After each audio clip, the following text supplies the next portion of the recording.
but should be good. All right.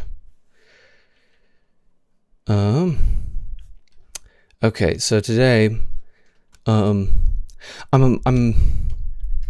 no stranger to controversial statements, I suppose, is the way I'll put it. But I'm definitely gonna say a couple of things today that are gonna be a little bit controversial, I suppose. Because I think people really struggle with having a holistic view on reality, I suppose, just in general, but and a view of ourselves, I suppose, each other. I truly do believe that we need to be able to think in a rational way about morality, I suppose. What we should and should not do and say, how we conduct ourselves in general. Let's quit the platitudes. So obviously today, if anyone's been paying attention to the news, clearly, the news, Twitter, whoever is the arbiter of whatever the latest information, Tumad has been found dead. And so perhaps it's to be considered that this is not the time for discourse. But I didn't start this. People have immediately, of course, taken to the internet to spout off on whatever they want to say about on him as an individual and his moral character and his legacy, I suppose is the way you'd put it. And it just bothers me, is to put it plain and simple. It bothers me that people take what is truly such a tragic situation and immediately I don't want to say politicize, but they definitely want to bend it to their needs and their whims and their perceptions, and it bothers me. Because I feel like I do a pretty decent job at drawing my own conclusions from situations and trying to get a rational view on what the truth is in any situation that I look into. That is my goal, is to figure out the truth, because without the truth we have nothing to formulate a basis of our opinions on. We have nothing to go off of if that's what we just can't do that. If we can't look at reality and say, well, the truth is about this, that this is the thing that's happening, and therefore this is how we respond to it, because this is the consequence that we want. It's just the basis on the existence of any civilization is the scientific method. So I want to start off this exploration with a certain tweet from a while ago. If I can figure out how to get my my stuff up and running on here. Oh, I messed up. There we go. I'm just gonna move me down there. And then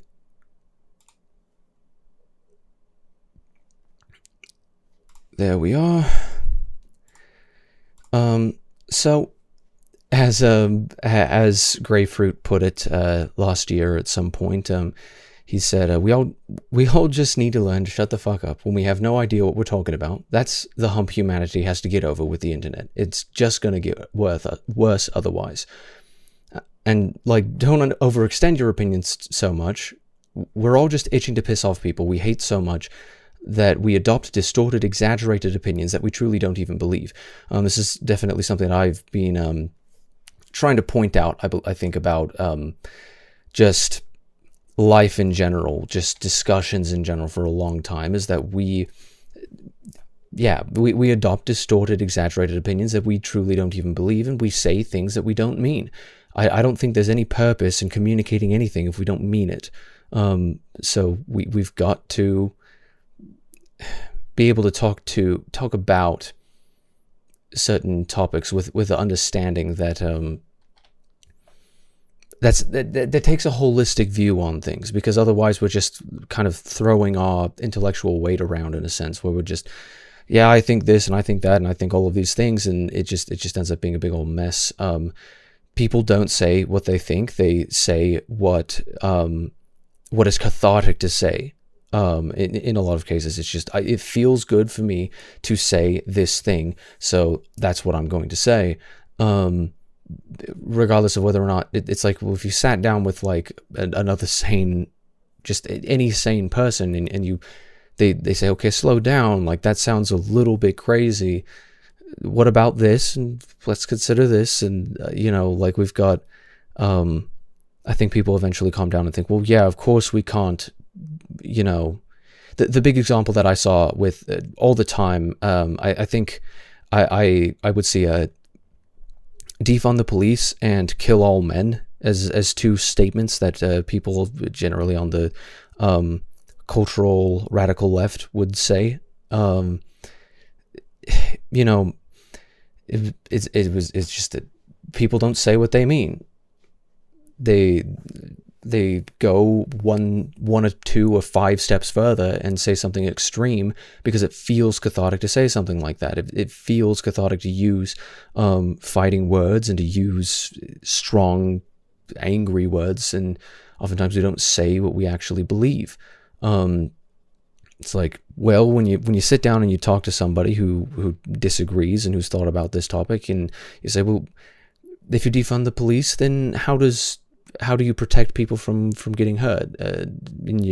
People have all sorts of different ideas about what the solution to that is. You'll see radical left saying, gun control is a good thing, but then we should remove police as well. It's like, the argument goes from, you should just call the police and they'll take care of you, even though the response times are going to be way too long, and you're putting it in the hands of somebody else when it could be in your own hands. It's sort of the entire basis of the foundation of this country, is the democratization of, many things, but the Second Amendment primarily is like, yeah, you have the right to bear arms, shall not be infringed, and to sort of just say, well, you don't need the right because we'll take care of it for you, as big daddy government's going to take care of it for you. It's just sort of ridiculous to have at the same time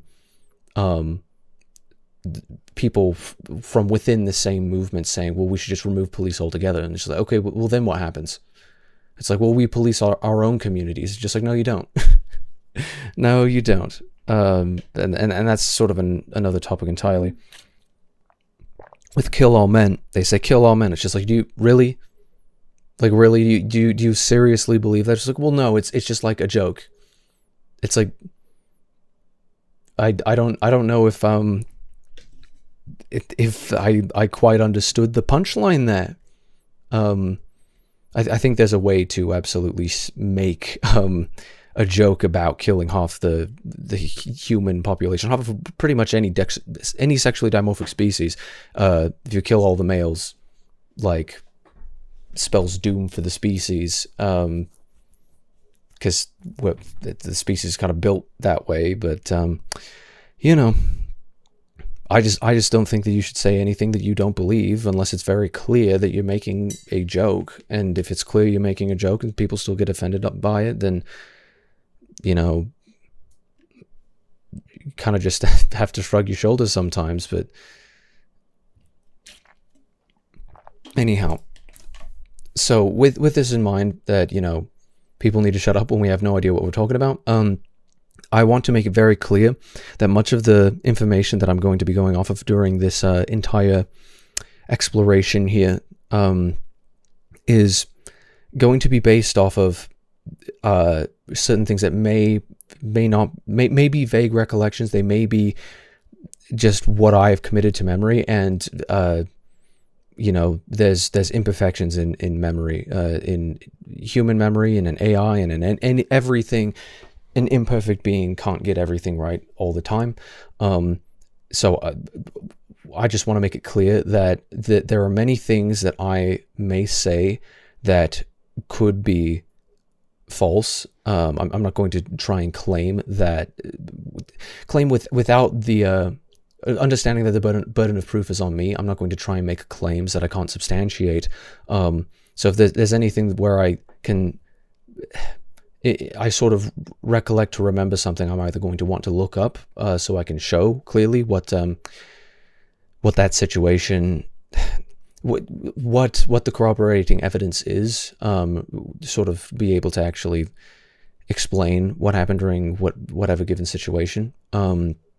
And if not, then it's going to be clear that I'm like, I seem to recall that this was the case, but don't hang me on that. I'm going to attempt as much as possible not to make heavy arguments, make the crux of my argument based off of something that I can't exactly substantiate, because that's just poor argumentation, frankly. And, you know, other users in response to this, it's fine to be unknowledgeable about some subjects. It's fine to admit you don't have an opinion on a topic because you don't know enough about it. And sometimes we just like arguing.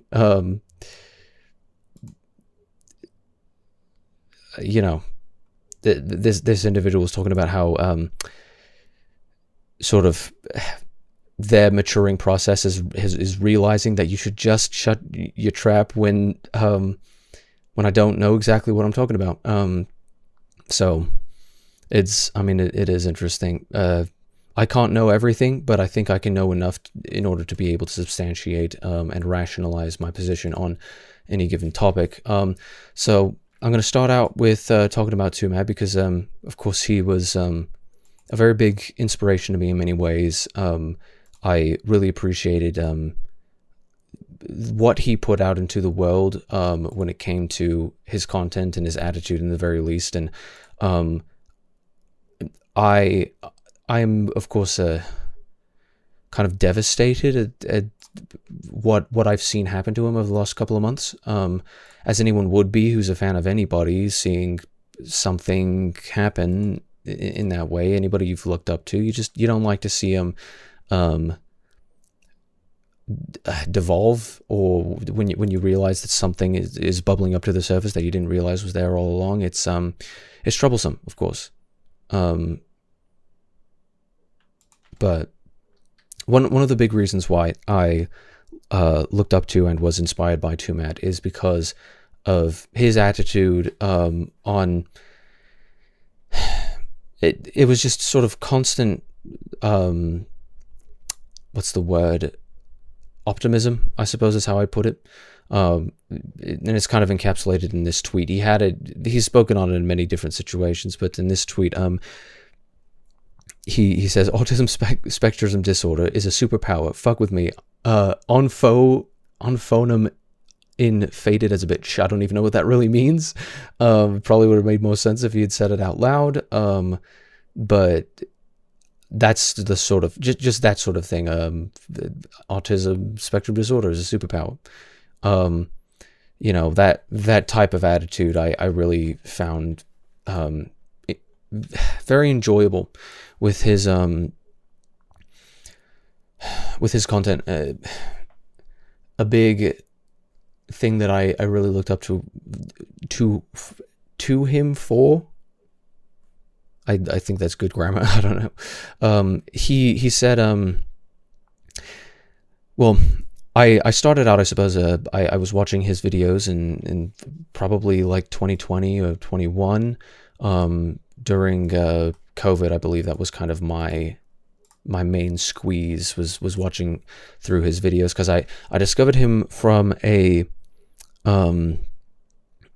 Cold Ones episode, the Cold Ones episode that he was featured on, and he was a very funny guest, and he said a lot of things that I found extremely entertaining and whatnot. And so I was like, well, I want to know more about him and whatnot. And perhaps I had first caught a glimpse of him from the Goodnight Girl meme, of course. So I immediately started going and watching it, and I tend to kind of neurotically watch channels. It's a big aspect of ADHD that's been very challenging to me, is that understanding now that as an adult, your systems, your mechanisms as an ADHD person are hijacked. Well, they're not functioning properly, and you sort of are hijacked with multiple different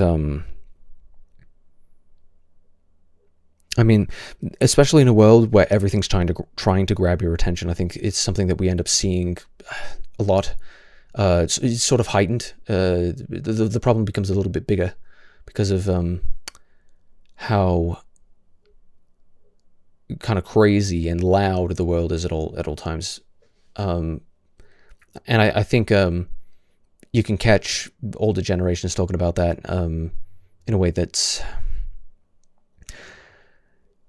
they say, like, the world has traditionally all like been described as loud for my entire life, and probably significantly before mine. My time on this earth is something I've heard quite a lot, but I believe there are people who, you know, you used to get your, I don't know, like toast and marmalade or whatever out in the morning, and you like flip out the newspaper and you like lean back because you're nearsighted and you have to look a little bit further back, and you squint at the paper and you're like, oh, darn world is so divisive and loud. And, you know, I think the state of humanity in a lot of ways was stuck in the ways of the current time. And we assume that the world is sort of like in a worse state than it's ever been in before, just because we're kind of living in our own bubble in time. And then as we grow older and we have more life experience, we're able to really put that to the test and say, well, actually, there were clearly many things that I took for granted as I was a child, that now the socio-political landscape has changed and whatnot. I don't know. I think as people generally, because some people never grow up, but I think generally people, as they grow in age, they grow in maturity, and they grow in their ability to see the world as it is. And this is part of the reason why you see people become more and more conservative as time goes on, because I truly believe that being conservative is kind of just what ends up happening to you the more life experience that you get, because I think conservatism is fundamentally an ideology based off of truly rational thought, at least, I don't know, at least in what I tend to see. But perhaps that's more of an objectivist view, and I just associate it with conservatives because conservatives are more objective now than anybody else who's going around flapping their gums about things that they don't understand. Not that I understand everything, but I think I understand a decent amount. You see people become, you know, they start out super left and they end up super right, and I feel like sort of that dichotomy ends up being understanding more about the world and having been proven time and time again. You know, humans react emotionally to things, and then the logic comes afterwards. So I think a lot of that is it's evident in the way that many things happen, the way that many people interact with the world, but I don't know where I was getting off on that. Regardless, as I've been experiencing, I've realized that my satisfaction centers and everything with the ADHD are easily hijacked by many things, and there are many things that made it very difficult. Consciously, I was always immensely what's the word?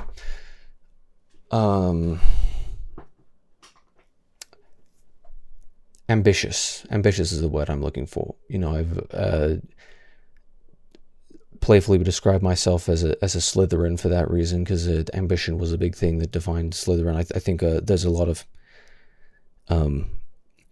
it's difficult to take Harry Potter references kind of seriously when Harry Potter, sort of for me especially now, has become more of a sort of a fun thing rather than a important life lesson serious thing, because the world building is so clapped in so many ways.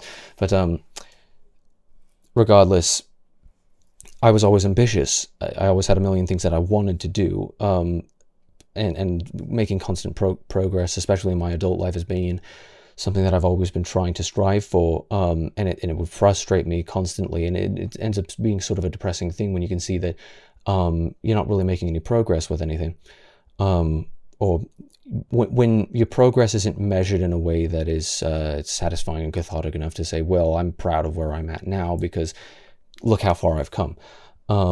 A lot of times it's difficult to keep it in perspective when you are living in a moment-to-moment dopamine cycle that causes you to kind of dysfunction in a way that I think humanity is only very recently beginning to understand how much of an effect that has. But the one thing I looked up to TwoMad for is, in comparison to me, with my ADHD, there were so many things that I wanted to do, but I could never channel any of my passion or drive for anything into one particular thing for any given amount of time, because the activation energy required to put in work to achieve something was always more than the amount of energy that I had to, the amount of motivational energy that I had to put forward, to put into that, to invest into that. So a lot of what ADHD is this constant torture. I genuinely do describe it as it's a water torture, where it's a drip feed of, on one hand you've got what's the word? You've got, I would really like to have this art project, for example. I'd really like to have that worked on and to get that finished up. And I have all of these dreams, and I can't stop thinking about it. I want to go and I want to do this thing because I'm passionate in it, and I'm going to go and put my energy into it. But then, on the other hand, you have staring at a blank page of paper with a pencil in hand, or an open Photoshop document or whatever, with just staring at that, because the hardest part is where to start with anything, because that's the amount, that's sort of when you push it and you have to get the ball rolling on that. It's very difficult to start off, and I think that for most people, you might stall for a little bit, but then you end up building up sort of the momentum. You end up pushing hard enough that you finally can sort of push that over the threshold of the amount of energy required to get that pushed, get that done. It's difficult seeing all of the things that you want to do in life sort of kind of fall by the wayside, because you're just stuck up in looking at the next most shiny thing, because the moment that you pull out anything to try and work on it, you can't really focus on it. And that's sort of the beauty of being medicated, is you're able to finally channel your efforts into one particular thing. I think most ADHD people end up spread extremely thin in life, because there's the day-to-day chores, and there's the the work and earning a paycheck, and there's trying to further your career, and there's going to school to try and get a better career and further your career, and there's parenthood, and there's so many things that people want to achieve in life, and it's very, very difficult to be able to do all of those things and to achieve all your dreams when, you know, you have so many things to do, but then also when you have so many dreams. I think it's something that sort of the neurodivergent experience ends up for a lot of people being like, I know I'm intelligent, I know I'm capable and talented in many ways and in many fields, but I will never achieve anything because I can't focus on anything enough to just be able to complete a project. And it wasn't really until I was able to become medicated where that sort of felt attainable. And I was able to feel a lot more happy about just life in general, because I finally was able to get through sort of the slog of the day-to-day without feeling constantly tortured. And then after all the torture, you just kind of want to relax, but I can't relax because, you know, chemically my brain can kind of never be relaxed. The autistic brain never sleeps truly. It's like 90% of the brain is still active. However, the brain is still mostly active when you sleep as compared to a neurotypical brain. It doesn't really shut down in comparison. So it's important to consider how difficult that can be. With Matt, however, which is what I've been trying to say, is his content, like, it was sort of and it is possibly because he just didn't have a whole lot to do in comparison to the rest of his life when he was in high school or whatever. You know, he was just going on, and he was in like 2016 or something. It would have been probably his he's in high school in like Manitoba, Canada or whatever, and he's like probably doesn't have too many extracurriculars, and he's playing Overwatch, and he's streaming like crazy, and then he goes and he like just fixates like crazy, and he's making highlight videos and, you know, just trying to be entertaining. And you know, going and watching those videos sort of 24/7 is one of the things that sort of got me going, especially or kept me going, I suppose, during the pandemic or pre-pandemic or whenever the hell it was. But you know, it was pretty difficult in a lot of ways to be watching all this content and just to be thinking, well, he like edited these himself and he got up all these like funny moments and whatnot, and it's just like, how do you remain entertaining for that long, and how do you just keep on going? How do you never sort of lose sight of that without like going and doing a million other things? Is I think one of the things I looked up to him for. He never he would sort of never back down, and just always being himself, always just being sort of his brand of crazy in a way, and unmasked constantly. I didn't hear a sound, but thank you for the follow. I think I could see a follow that just... Did I mute my thing? Because I should have heard... Whoops. Didn't mean to do that. I should have heard a thing here. Well, I muted that alert box. I don't know. But thank you for the follow regardless. I think in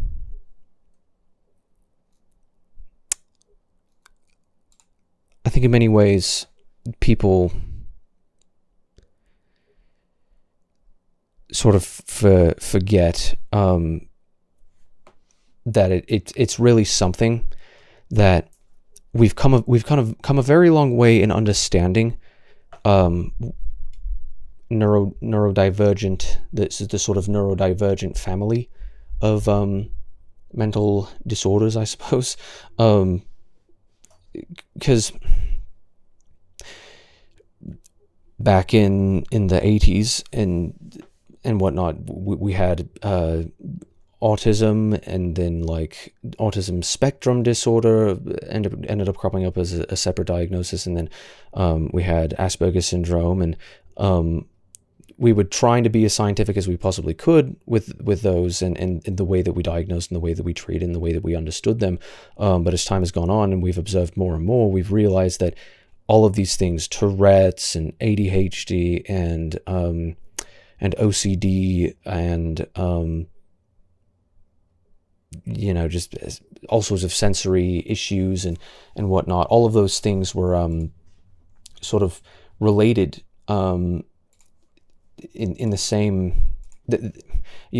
either they're sort of under the same umbrella, or they're all traits of the exact same disorder that just sort of is different for everybody. So it led to a lot of difficulties. I think I used to think I had Tourette's because I've ticked my entire life, but that it's like, well, I don't think I would have met all of the older diagnostic criteria for Tourette's because it was a separate diagnosis, and now we're kind of understanding that it's kind of along the lines of things, other things that we haven't entirely understood. So I think it's important to think about all of these things are sort of under the same umbrella. So you don't really have just one issue, you kind of have all of them. And you may struggle with some things more than others. It's just the sort of nature versus nurture. And that's sort of the big nail in the coffin that you see with it. With Chris Chan, I think, is probably the most popular example, or the most infamous example, I should probably say. He, as a child, was diagnosed with high-functioning autism, and that was, its own separate diagnosis. In comparison, it was like a subset of autism, and then they had autism spectrum disorder, where they kind of were trying to do away with that, and then sort of on the opposite end of high-functioning autism was Asperger's, and that syndrome was considered to be, something completely different and very dysfunctional in comparison. And now we've realized that the only difference between those two is really nurture and not nature. Chris Chan, when he was diagnosed as a child, was diagnosed with high-functioning autism because they saw him playing these Sonic games on the Sega Genesis, I believe, he was like playing Sonic CD or something like that, and he was completing these levels at an extreme rate at like the age of 4 or something like that. It was like, this kid's a genius.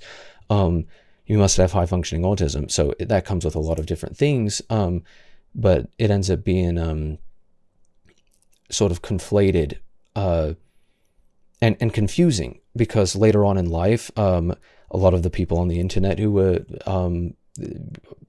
bullying him, or the people who were just outside observers in any way, would say your behavior aligns more with Asperger's syndrome, and that was one thing that I think he's sort of a perfect example, because as nurture went on, the nature started to sort of change form, where they diagnose him as a child and they're like, well, okay, this looks like high-functioning autism.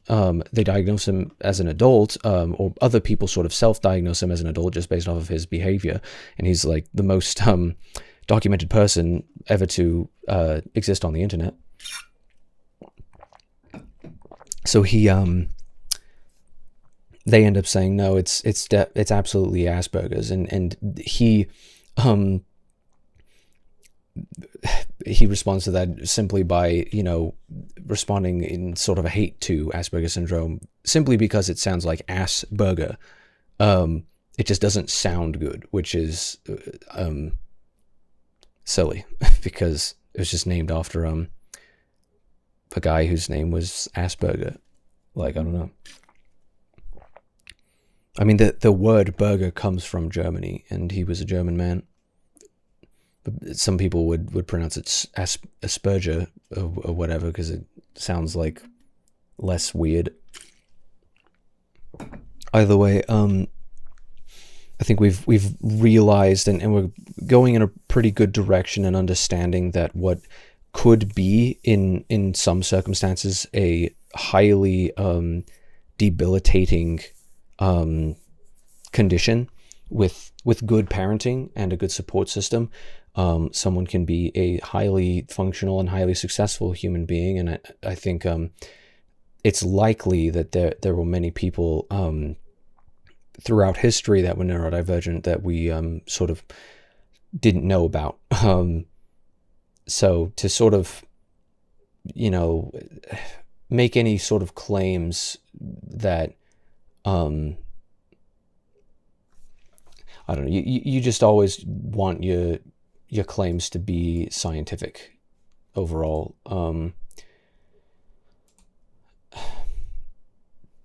The way that I would sort of frame it, I mean, I've probably talked about the sort of the Tism, Min-Max, JoJo, Pokemon, whatever you call it, where it's like this big old, like, this thing, where it's like you've got all of these things, and I don't know who marked this one up, it's just what I found on the internet at one point, where it's like, look at all of these different things and all of these issues. You could see stimming as part of ADHD. You could see anxiety as a generalized anxiety disorder. You know, restricted interest as a high-functioning autism, or maybe autism spectrum, or Asperger, communication problems with autism, executive function with Asperger syndrome, need for routine with high-functioning autism. Like, all of these sort of things, realizing that they're all kind of the same thing, same situation. And, you know, people talking about this, it's just like, the spectrum's not linear. You don't get like more autistic and less autistic. You don't get more functional and less functional. Which I think I'd had conversations, like, I used to believe this because that was all that I had to go off of at the time, and there were plenty of people that's all they had to go off of at the time. That was sort of the I suppose scientific consensus, but the more that we try to be scientific about these types of things, the more we end up realizing that, you know, these are outdated. I don't think terms like Asperger are inherently harmful. They are outdated because the work of Mr. Asperger was, you know, not as scientific as he was at a different understanding than we have today. In sort of the same way as Newton wasn't perfect on every single study that he did, or Einstein, or anybody. These people can make mistakes. So it's sort of no indictment on them. I don't think that they get things wrong, and it's no indictment on anybody else who gets things wrong. It can be harmful to sort of perpetuate certain stereotypes, I suppose is the way you'd put it. But you know, it's difficult to you really ought not to cast judgment on people who just frankly did not know better. But with that understanding, it's very easy for people to see neurodivergent behavior, or poorly managed or poorly mitigated neurodivergent behavior, and to cast judgment. And I mean, that's just sort of the way that their life is. This is sort of one of the things that I think showed Tumad's dissent initially. So this was he had posted this on May 4th, 2023, and I believe he at this point, I believe he may have posted this elsewhere. He might have grabbed it off of his Instagram and then like mirrored it over. Oh damn! I just thought about his cat. I wonder how his cat's doing. It's interesting to think about. But oh right, so some context for this video. I believe this is his car, but the person driving it is her name. I actually forget her name. But there was a single podcast episode. Whoops. A single podcast episode that he did. He called it the Hard Ass Podcast. And this video ended up deleted. And essentially my My theory on why this was taken down, why this was deleted, was because there is a brief mention, a reference to the fact that he had been joking about taking ketamine, or the fact that he was doing ketamine, and I believe he didn't want people reading into that and looking into older tweets or whatever. Oh, right. This is something that I wanted to mention about sort of. It may have. I think it was something that he said in the podcast where I saw him on it in Cold Ones. He had said, like he said in his tweet, that I don't care, autism spectrum, ADHD, whatever I have, it's a superpower. It's not a disability, it's a superpower. Like, I wouldn't be who I am, I wouldn't be where I am if I didn't have it. And I think that was very inspiring to me. And I appreciated hearing that thing, and weaponized autism being one of the tags that either he or others on his in the community would use in relation to that. One other interesting thing, and I would recommend this to anybody who is neurodivergent, is there is a extension. Actually, I would recommend this to practically anybody, because it helps fix some of YouTube's retarded policies.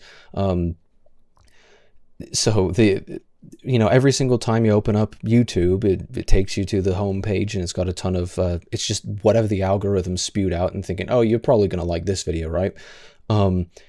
Whenever you search anything, all of the search results, eventually, if you scroll not even very far, not even a single page, it ends up refeeding you back into the algorithm and saying, oh, look, you might be interested in these videos.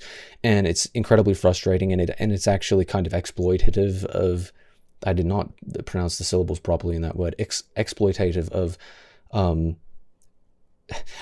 exploitative as a word sort of implies that they do it maliciously, intentionally, to like target neurodivergent people like myself. I don't think they do. I think it's just whatever makes money. People like seeing sort of the next video pop up and like, oh, that's an interesting video. That's just the free market of entertainment as it functions on YouTube. So it's not like I blame them for it, but it ends up being an unforeseen consequence is that it ends up hijacking my broken reward system in my brain. And in order to be productive, I have to cut certain things out of my life. I have to say, I have too much on my plate. I will never have the time to be able to take this particular thing, or I'm going to have to push this off into way later because I have to focus my efforts on something else now. And sort of being able to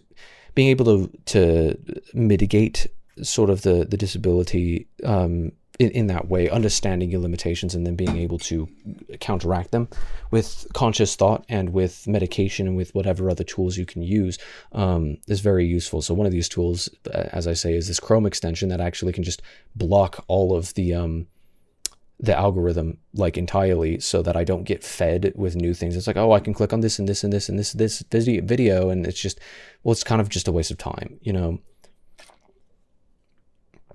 like watching all those clips. What am I going to have to show for it, rather than like going in and working hard on something, or like streaming, or just doing whatever. And a lot of the reason why I haven't even been streaming in the first place is because I've been trying to be as productive as I possibly can, so that I can have a decent income and a better career, and just trying to get my life into a better place overall, and all that they might have joy type of deal. But yeah, it's a very, very good tool that you can use to customize YouTube to your whims. There's a Unhook is the Chrome extension. It has lots of different things that you can hide and whatnot. It's a pretty good feature, and you don't have to do that one. There are many Chrome extensions, and have been for a long time, that that can block or make YouTube a bit of a better place, I suppose, for whatever your likes or things that you like. But it's actually kind of surprising that there were like over 60 videos that Tumat ended up deleting. But I really enjoyed seeing sort of his rambles in his podcast, and this was a very interesting video. So this video had ended up being deleted. he's with this friend of his. I forget what her name was. Okay. I can't hear you. Probably I should have given some sort of a warning. Was trying to tame that crowd of like zombies. Hold up. And he was like, "Hold up!" And they always stopped in their footsteps. That's just such a fascinating way. Zoe, that was her name. Zoe. Yeah, her name was Zoe. I think I may have replied here. Yeah. Why was this deleted? I think he didn't want people to think he actually did ketamine. Too late now, that's for sure, because I think that about 7 months ago, which is kind of wild that was 7 months ago, that ended up being one of the things that ended up kind of people sort of piling on him. But I believe this was sort of the descent, quote unquote, into madness for him, for a lot of people sort of realizing, oh, you know, he's clearly not doing very well. So I'm going to actually look at this video. So he's got his Lightning McQueen Crocs on, and I believe Zoe is driving the car, and you know, she's just a friend of his, close to whatever degree. I don't really know who she is. I swear I saw that she had a Twitter. I don't know what her name is. It'd be an interesting thing to look into. If I were not doing like a live, you know, off the cuff sort of situation, then I would be trying to look into it more. If I was making a scripted video, I'd be trying to look into it more. But for all intents and purposes, this is somebody who was friends with Too Mad to whatever degree, and I believe she's driving his Tesla. I believe it's his vehicle. It's just, I don't know. It's interesting. It's a very interesting video. I'll just play it. Please, not while I'm driving, man. So. Oh fuck you, dumbass! Why would you do that? Why would you do that? I think you can. I think you can hear like sort of the genuine like incredulity in her voice in that clip, where yeah, like, why would you do that? And then he starts like just making like sort of insane animal noises, and I mean, she starts out saying "not while I'm driving," which has always been interesting. Like, you know, he does insane things all the time, and she's just like, "Not while I'm driving." Like, just don't do stuff like that while I'm driving. And I'm guessing this is in LA somewhere, in the Hollywood Hills, in the words of Ty Lopez. I haven't thought about him in a while, but. This is one thing that I think maybe I sort of went off in a tweet that I was talking about this situation, that clearly a big aspect of him, like, he has, they call it inhibition. It's the ability for you to have a thought in your brain and to think about translating that thought into speech or action or something. And I suppose speech is a form of an action, where that thought can be translated into.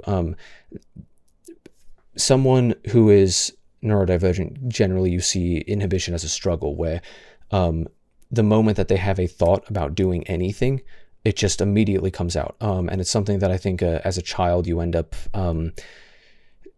especially if you have good parents and you have some pretty good guidance with it, you end up learning how to really think about what comes out of your mouth and which actions you're going to do. And when you're unmasked, of course, masking being like taking all of those parts of yourself and sort of focusing in and making sure that you're not doing things that just trying to be normal when you know you're not normal, like pretending, like that's why it's called masking in the first place. Is you're wearing a mask. It's clearly like something that you have to cover up your true identity, and sort of what you in your natural state will end up doing and being. And I think masking in a lot of ways is a useful tool, but it's also like, it's a necessity. You have to know how to use it. And you anybody who sort of exists in the world, I think, is going to have a certain amount of it where they, I mean, they do it. Like, you have to do it in order to function in society. You have to sort of be a part of the crowd, because that's how society functions. As you know, we're all a big old group of individuals. 2MAD's inhibition is quite possibly the lowest out of anybody who has ever like been in the public eye before. Like, he just does everything that's on his mind, and part of that is wildly entertaining. And part of that is, I mean, you know, you see the interactions that this tweet gets, 50 million views. Like, it's entertaining. We see 2MAD do some crazy things, and like, you can see that it's funny, it's entertaining, like, but it's not without its consequences. If you never have a single thought about what you are doing, and you're always unmasked, and every single thought that goes through your mind ends up going out into your actions, and you're gonna end up in some trouble, because you're gonna end up, you know, stepping on some toes. One person in the reply says, it really takes a lot of patience to be 2MAD's caretaker. Hopefully she is all right. And I suppose his gif in reply is sort of implying that he's some kind of animal, some kind of dog-like creature that can be commanded. And it's actually kind of funny. I kind of compare male autism to dogs in many ways, because especially as a child, because I think, you know, any rational individual can agree that as children, none of us know better, whether we're neurotypical or neurodivergent. None of us know better, and so we have to be taught in order to know better. So we end up seeing, with dogs, in order to train them properly, then you have to be able to understand how what you communicate to them is how they interpret that. And in a lot of ways, it's like, you know, if you talk to the dog in this way, they're going to match that energy, and they're going to assume that you're inviting them to behave a certain way, or that, I mean, all sorts of things. Dogs tend to sort of jump to a lot of irrational conclusions, especially when, I mean, dogs are intelligent enough to be trained, and to behave sort of scientifically, I suppose, in only a Pavlovian sense is the way that I put it. You know, you ring the bell and the dog starts salivating because it associates the bell ringing with getting meat, getting food. And so the body immediately is like, oh, well, when I hear that sound, that means I'm going to get food. So I have to respond to it in that way. I feel like autism, just in general, is very Pavlovian. It is very scientific in a Pavlovian sense, where you observe things and then you assume based off of your observations what to do in those situations. So with autistic children, and I think dealing with autistic people of any kind, you have to understand how your communication is reverse mind reading, and autistic people generally tend to be pretty poor at mind reading.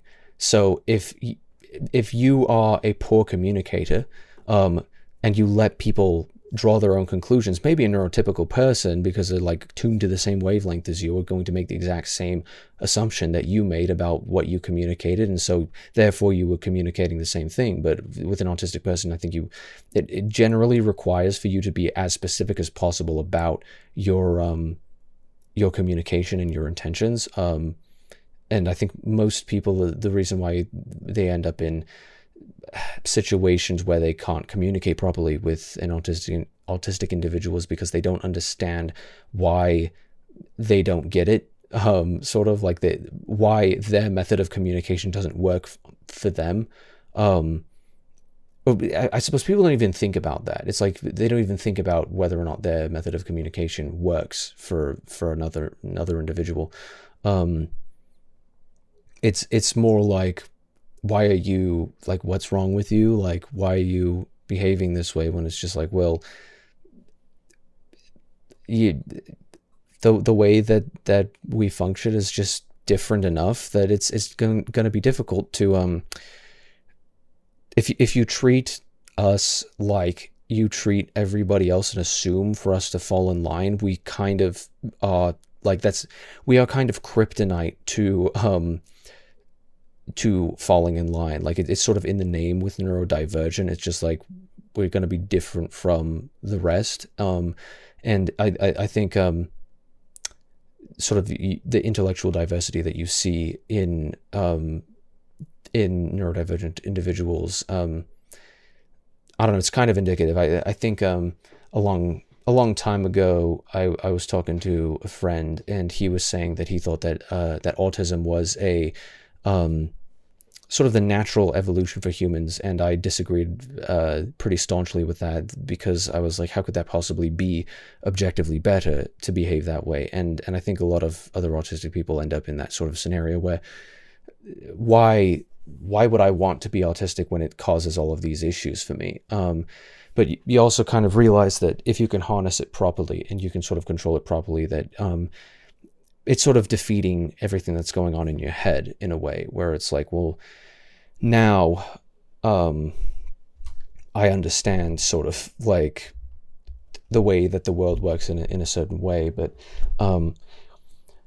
as it pertains to Tumad, I think he hasn't had enough good holistic discussions about the way that the world works. And so especially given that he was sort of thrust into the world at a very young age, into the public light, I should say. He was thrust into the public light at a very young age, and you know, having to sort of deal with that, I think is inevitably what kind of caused his downfall, I suppose, as you could put it.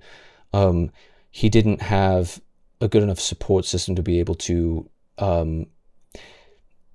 I think it was sort of a self-fulfilling, what do you call it, an input loop, feedback loop. Like, he was only sort of listening to himself, so all of his behavior was sort of a self-validation, whereas there was nobody who he could trust, who could actually speak with him in a way that would help him. And I think at a young age, I think if he had been raised differently, you wouldn't even we wouldn't see him famous in the way that he is. He would probably be far less of a loose cannon, and so, you know, he would be a very different individual if that were the case. It's definitely sad to think that, I don't know, it's tough to set in for me that someone who had so much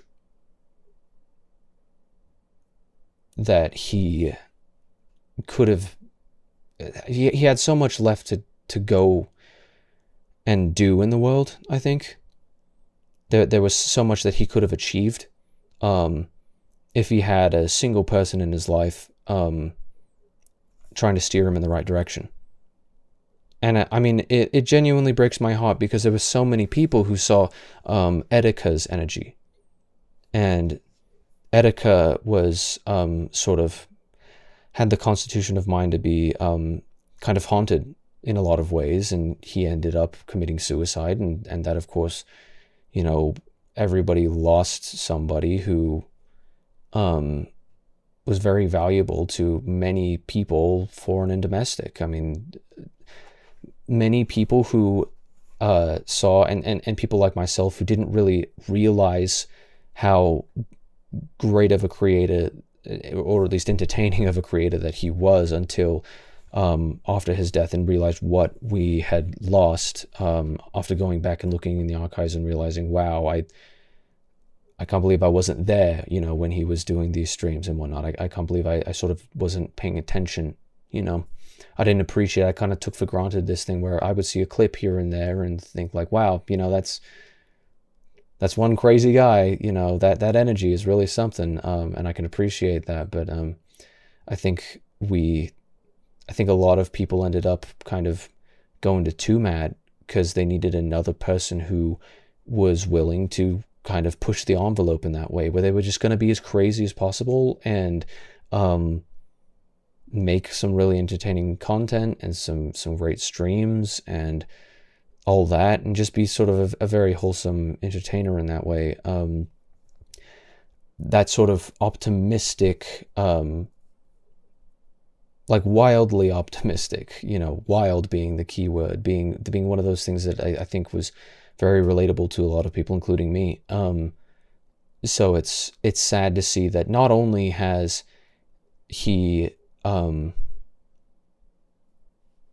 of, his own recklessness, departed this life, that he's also now, right in the midst of when his entire reputation was kind of in such a rut, just kind of, dragged through the mud. And I think he did a significant amount of damage to his own image, but it's wild. I was on his stream like a couple of days ago, watching his stream, and so it's wild to think that, like, what happened after that stream? Did he like turn off? He streamed for an hour. Did he turn off the stream and then he go and like shot up his final dose, and it ended up being too potent? I don't know. It's pretty wild.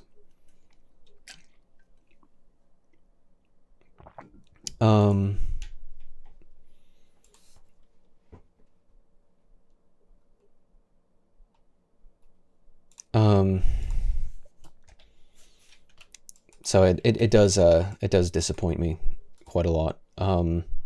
But months back, I suppose almost a year ago, someone had posted this tweet, and it says, in response to the video where he cracks his own windshield, supposedly it's his windshield and not Zoe's windshield. It says, looking back, it should have been obvious that Too Mad was never playing a character and is legitimately just unwell. And people saying, I thought this was painfully obvious. With irony, you can never tell until it's too late, like in Too Mad's case. It's completely consumed his actual personality and he's become genuinely deranged. I don't think that this is a charitable, well, obviously it's a very uncharitable interpretation of his behavior. It's just, he's just deranged. He's just crazy. He's just unwell. And it's like, clearly he is unwell. But to sort of paint it in that way where, it's like he was never playing a character. It's just like, of course he wasn't playing a character. Being neurodivergent is just a everyday 24/7. It doesn't stop. It doesn't even stop when you go to sleep. Like you just function fundamentally different. Oh, that's kind of interesting. Comic lover Marie says, I honestly agree. I just feel like Too Mad should have just been left after the pandemic ended. Like being left, like all of his, like he like canceled. Like what are you saying there? And I feel bad for Marie in many ways because of the sort of controversies that have befell her for no reason in particular, or at least to my knowledge. I don't know if she actually did anything controversial, but that definitely seems like a strange judgment to say, like, should have been left, like just left alone, or just like disappeared, or cancelled, or like all of his fans just stopped watching his like what are you advocating for? Like I'm not entirely certain what that's supposed to be saying. But it's pretty clear, I think. Sort of looking back on this scenario, I think there's a very clear delineation to be made between someone who is, insane, clinically, or we sort of use insane, or deranged. I think deranged might just be one of those like colloquial words, but insane has a scientific definition. It comes from actual like scientific clinical insanity. you know, because of the way that language transforms, we sort of use things, as Grapefruit says, we use them a little bit too hyperbolically. But I don't know, we throw these words around, and for example, and you can see this in the JCS video, it's titled innocent until proven, or guilty until proven innocent. Is it? I don't think it's that video. There's a video where he talks about, I do know it's a bit of an older video, and there have been videos that he's done on autistic people. Oh, it was the beginning of his most classic video, sort of the video that put him on the map, is what pretending to be crazy looks like. At the very beginning of that video, it shows a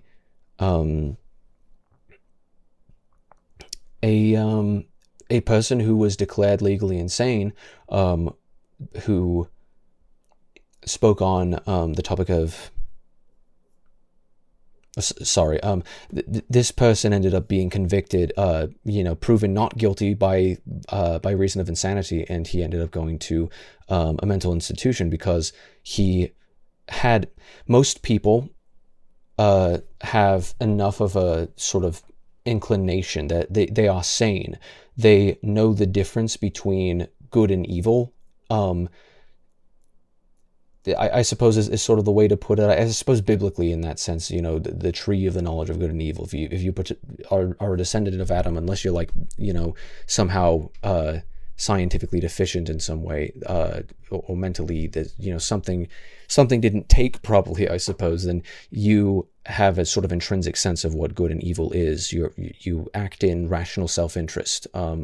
And that's sort of what human intelligence is sort of seen as. When someone is seen as highly deficient, where they have a disorder, you know, an antisocial personality disorder in particular, like a sociopath or a psychopath, which, you know, small differences between the two, or a narcissist. You know, these different diagnoses are ways that we can assess how people function in a way to ensure, like, you know, the difference between an evil person and an insane person who is, well, what they've got in common is that they're both dangerous. But what makes them different is that the insane person doesn't understand, like, it isn't capable of comprehending how what they did was wrong. Whereas the sane person justifies it, and has moral inclinations in the first place. So it's definitely something that you can see very clearly in this situation. I'll show a little bit of the video for a moment, because obviously he's talking about. Come on, I've got Google Fiber. What are you on? Did it say that I wasn't allowed? Did I actually have to hit the proceed button? You know, it's obviously talking about someone who is trying to be insane, versus someone who actually is insane. But, like, you know, I think the vast majority of people have seen this video. 65 million views. It's a very, very popular channel, very popular video. Yes, but, sir. Okay. He states that his plan was to escape into Canada, but he had nothing to escape with. Oh, see, yeah, I guess you kind of have to go from here. This is 18-year-old Jared Murray, a freshman at East Central University in Oklahoma. On a Wednesday evening in December, he asked fellow student Gennaro Sanchez for a ride to Walmart. Once they got there, Murray pulled out a handgun and made Gennaro drive to an isolated country road where he shot him twice in the head. He then attempted to hitchhike to Canada, but was soon apprehended by police on the side of the road. He immediately confessed to the crime once apprehended and was then interrogated by the arresting officer. I went down to his dorm room and asked if I could be given a ride to Walmart in exchange for $20 gas money. So he took you to Walmart? Yes, sir. And did you both go in? No, we did not go in, sir. For some reason, I'd never thought about this, but he kind of sounds like a bit of a Discord admin, like a Discord mod, which is funny. Like, I've just never thought of it before, but it's like, I mean, I can kind of see it. Like, I don't know if anybody else has made that comparison before, but that's kind of funny. We pulled into the parking lot, then I pulled the weapon on him and demanded that he take me to Asheville, Oklahoma, sir. And why did all of a sudden did you decide that you need to go after her? Because I was planning to take him out into the country and kill him. Okay. Did he say anything? His pause there is fascinating. It's not like he was like experiencing some sort of a remorse or anything like that, or sort of emotionally thinking himself up to like, oh, now I'm gonna have to say it. It's like this person like has no inclination of morals or of I mean really anything of the sort, right? Like he's kind of missing he's missing some sort of central component that is causing him to function in a way where he doesn't understand, like he can't comprehend, he can't compute sort of like moral situations. So he everything to him is sort of it's like he doesn't even have like a right brain, and our understanding of the brain is highly highly lacking. There are many things that we don't know about the human brain, but it's fascinating to think like, in sort of the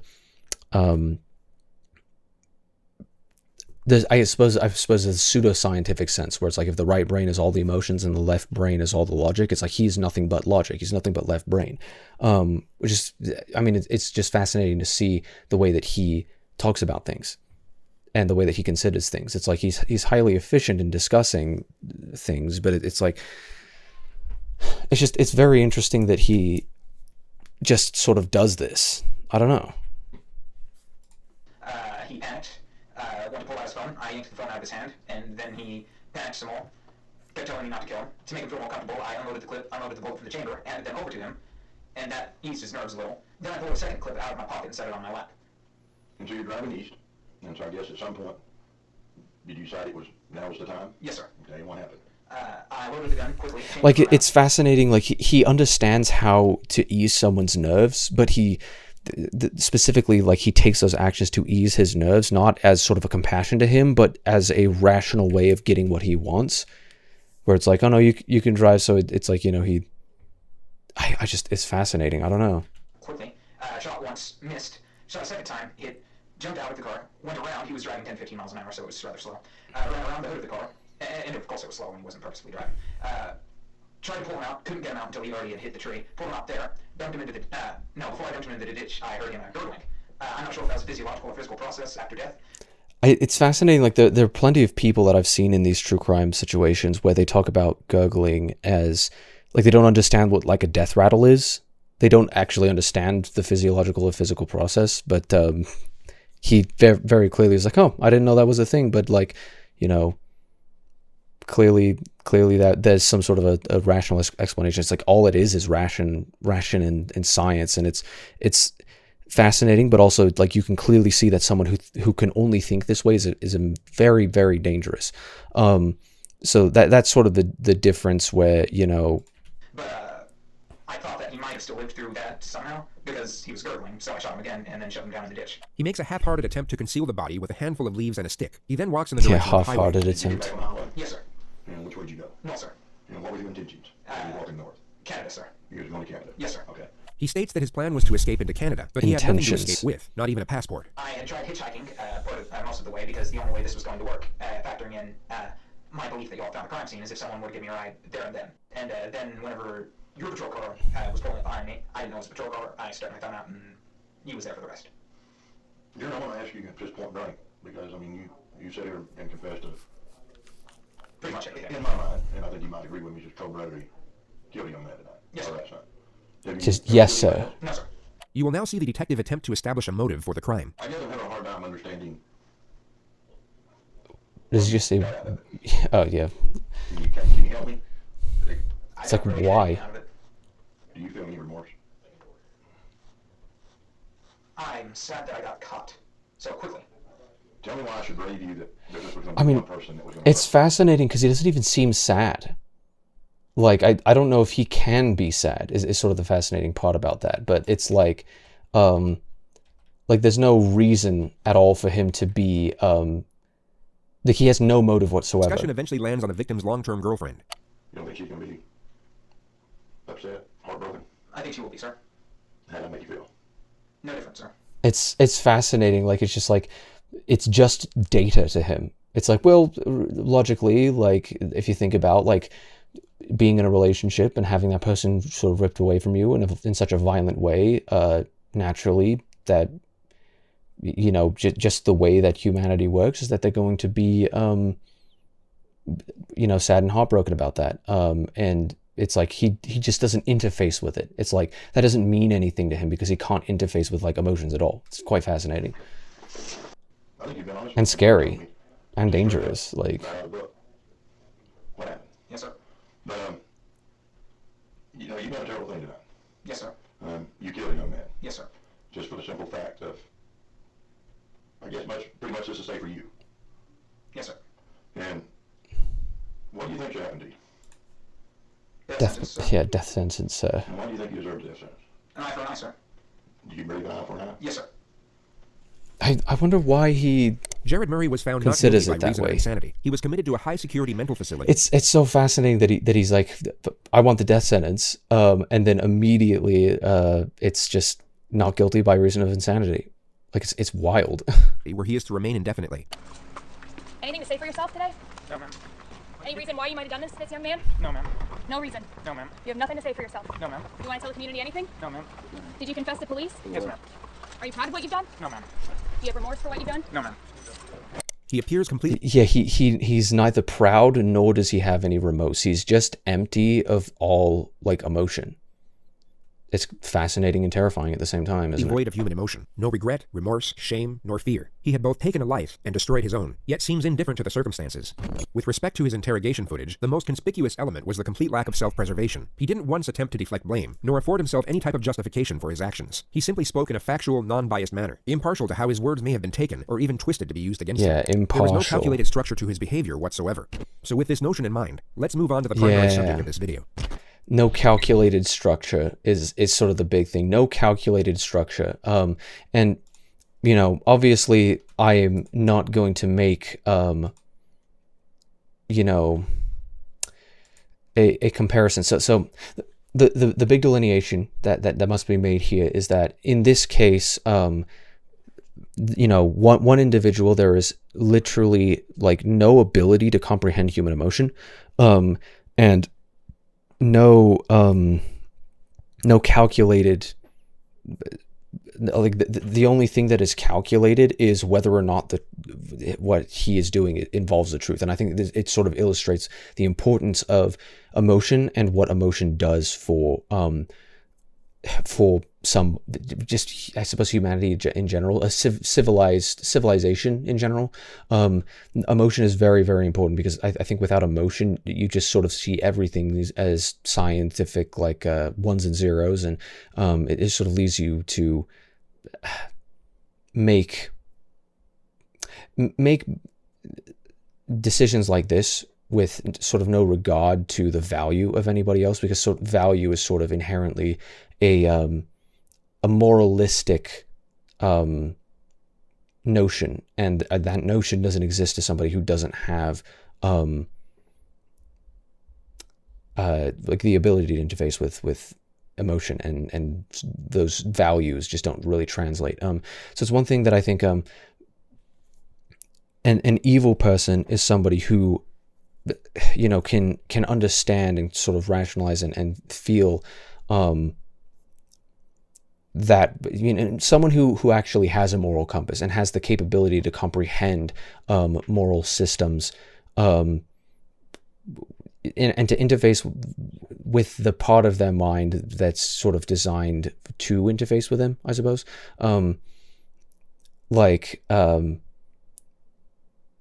I think it's in Interstellar, where I believe TARS says it's just like my honesty is 90%. 100% honesty is not the most efficient way to communicate to with emotional beings. And it's like, yeah, that's true. But that's sort of something that you have to that you can logically understand without also being emotional yourself. And sort of when you look at an individual like this, he clearly is non-emotional, but he is also he's not capable of emotion in a sense. And that's sort of the big delineating factor, is an evil person is capable of understanding why they're wrong, and they will rationalize or attempt to justify why they're wrong. I think that's what evil truly is that, no, I'm right because and I think it's sort of scales, like it's eventually to the point where it crosses a line, where evil evil on the small scale is rationalizing or attempting to justify your own actions when you know you're wrong, based sort of the entire notion that because I grew up this way, there's a line in Wings of Fire, maybe it was quoting something else. I'm certain that it's an adage that's sort of as old as humanity, but sort of the concept that I am what the world made me, take it or leave it. That concept is very harmful, I suppose is the way that I put it. It's not good to think that way. Oh, hello, Notorious Rooster. How you doing? Howdy, hey.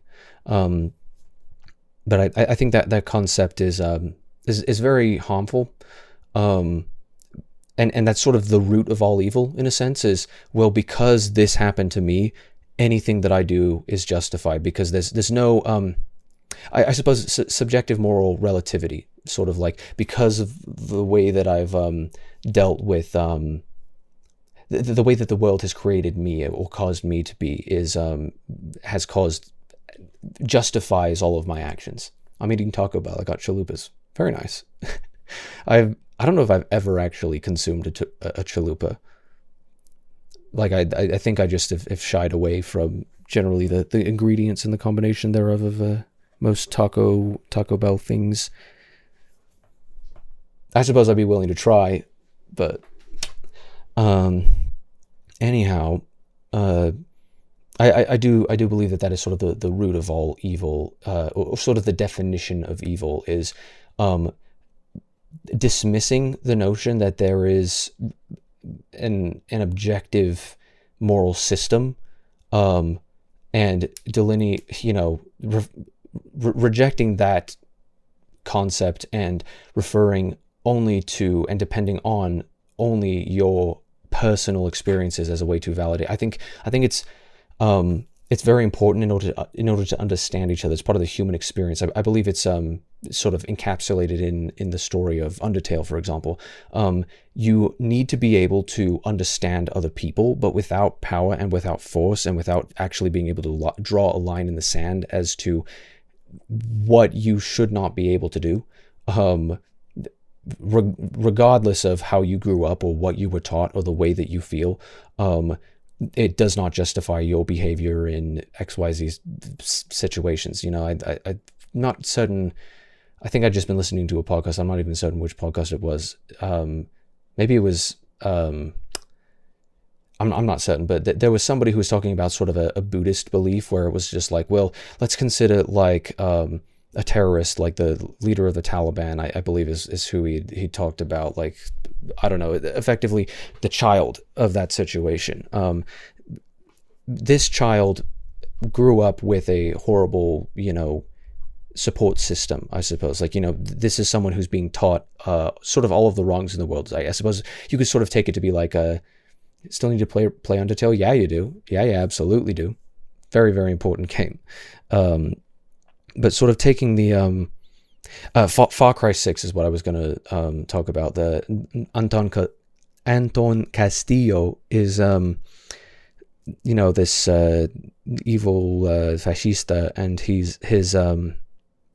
his nephew, I believe, is the kid in that situation. But it's like, he's teaching this kid to tolerate murder right in front of his eyes and to kill and to do all of these things. And it's like, you really go down the road, and you see in many of these scenes where you're kind of connecting with this kid, where, how is he supposed to sort of know any better when he sort of feels like it's wrong, because he sees both sides of the equation, where it's like, he for a moment sees the way that these families react to sort of the oppressive situation that they're putting them into and whatnot. And and he's scared of the situation in general, but it's like he's slowly being taught, like it's like this person believes this thing, and this doesn't align with our where we draw power from and whatnot, of whatever the sort of their system is. And so there's a big part of that is like, well, understanding that just because he did not know better and was never taught better doesn't mean that what he did was not evil. And I think sort of evil in understanding that it's like we can't tolerate people to behave in a way that violates the rights of others. To sort of put it simply, is sort of my general philosophy. The moment that you begin to violate the rights of others is the moment that you begin to lose your own liberties, because clearly you've crossed a line, and we can't tolerate for people to behave in that way where you're going to be like ruining other people's ability, life, liberty, and ability to pursue happiness. It's effectively my worldview, my ideology. Considering that, somebody who like doesn't have the muscle, doesn't have sort of the chip, I suppose, in their brain that allows them to process a moral situation where they genuinely cannot understand wrong from right, is very different from someone who has that chip still installed, but has been given an alternative set of facts to sort of twist their perception of reality that causes them to be able to justify certain evil acts and behaviors that or simply just wrong acts and behaviors end up being tolerable because your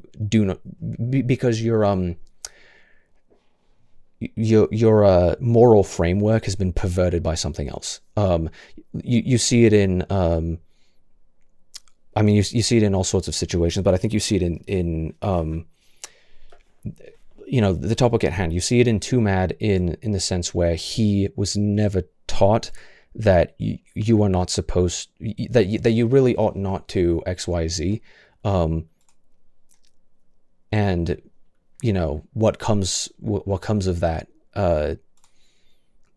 I think Too Mad has the ability to be, or he had, because this is past tense now, he had the ability to be mature. And there was a video, and I'm probably going to bring up this video once again in the future, where Too Mad was talking about, he made like 2 serious videos throughout like his entire history, and one of them was a Jameski video and one of them was a Keemstar video, and he was kind of talking about his experiences with the both of them and their respective sort of dramas as they fell out, and they were relatively like logical. Like he has the ability to maturely understand the way that certain situations were, or at least to justify and rationalize his own position on that. It's just, I think he sort of ended up realizing that, or he ended up making the decision that he didn't care after a certain point, and that he really just wanted to sort of take, I suppose, take the blue pill, in the sense that, and I think I've discussed this on previous episodes, sort of the entire urge as an autistic person to not want to take anything seriously anymore, to just unmask yourself and to be yourself 24/7, and to just like kind of throw the middle finger up to the entire world. It's just, I'm going to be my authentic true self. And when that's all that it is, and there's no stopping and pausing and delineation for, should I be behaving this way? Was I correct in doing this? And there's no support system to be able to sort of bounce off your own ideas. Things get out of hand very quickly, and I think Too Mad is a case in point for that. Blue pill, just let me pop the bottle, let me trip. Yeah, it's a, would you rather live a happy lie or accept the sort of grim reality? And life is all about, and I think politics, and I think culture, and I think everything is sort of all about sort of treading that line, understanding the truth isn't always going to be sexy, I suppose. I swear I've heard like people talk about it in that sense, where, you know, truth isn't always sexy. Oh wait, it was in that book, Notorious Rooster. It was the book with the samurai thing. It's not always sexy. Yeah, but there's an element of truth to the idea that truth is, it's not always going to be easy to accept the truth, but it's what you ought to do. Yeah, chop wood, carry water. Sort of like a fourth grade reading level of like I don't know, mature objective thinking. It's like, yeah, I mean, I can't really disagree with any of that, but it sound like you're talking to like it reads at like a fourth grade level. Anyway, sometimes you can be correct, and also kind of your statements can be a little bit too dumbed down, I suppose. That book was given to my friends from a guy who used the book as a way to make her change. Yeah, I mean, the way that I would see that is, it's like, well, this is like very condescending. This clearly shows to me that you think that I'm not very smart because this reads at like a fourth grade level. It's like, do you think I need this in order to be? I mean, it is condescending. It's like, guy himself was also scored high on testing for narcissism. Legitimately, did they actually take a test for that? Anyway, with Too Mad, the big moral delineation to make is that while I believe he has the capability of being sane in a way that I think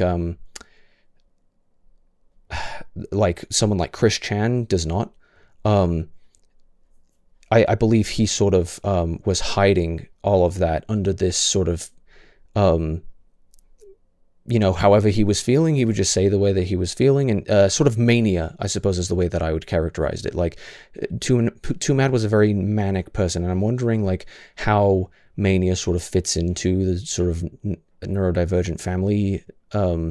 It's very fascinating to think about, but Too Mad was capable of responding to situations maturely and to think maturely. But only in the case where he wasn't at, like, you know, level 0 of inhibition, and he wasn't like kind of going crazy with his entire thought process, I suppose. They can't tell you after the fact it's that kind of test because it can sway your answer, so you answer questions without knowing the reason for the person asking questions. Oh yeah, I mean, that's scientific right there. You know, you have to make sure that makes sense. So it's like sort of a diagnostic test that you use on somebody else, like without them sort of knowing. You kind of spring it on them. But with in regards to the, you know, a lot of just any situation with Too Mad, I think because he was so young when he got famous, he ended up seeing all of his a lot of people would enable his behavior because that's what ends up happening. There's going to be a lot of kids, there's going to be all sorts of people of all different ages who no matter what are going to support you no matter what, and going to sort of validate you no matter what, because they, you know, you have enough in common with them, or you touch them in some sort of a way with your content that made them feel good. So I think it's important to sort of consider that going forward, that obviously I emotionally had a sort of felt connected or validated with Too Mad's content and the stuff that he was putting out there, and I appreciated it. But I don't think that it justifies his justifies his actions entirely.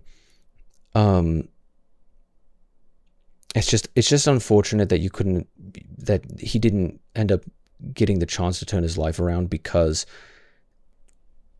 you know, he was kind of left to his own devices. And the only people who he was really taking seriously were the people who were kind of enabling him. and that is the last thing that you need as a neurodivergent person. Is you need what you need as an autistic person is you need a pretty hard dose of reality, and sometimes simply living your life day to day is going to be enough hard dose of reality that, you know, and all that you really need. But you really do need a lot of guidance, especially in your early years, that it does seem like Tumat kind of never got, and it causes you to lack the ability to deal with those situations rationally. And, you know, you end up making a whole bunch of mistakes out of that.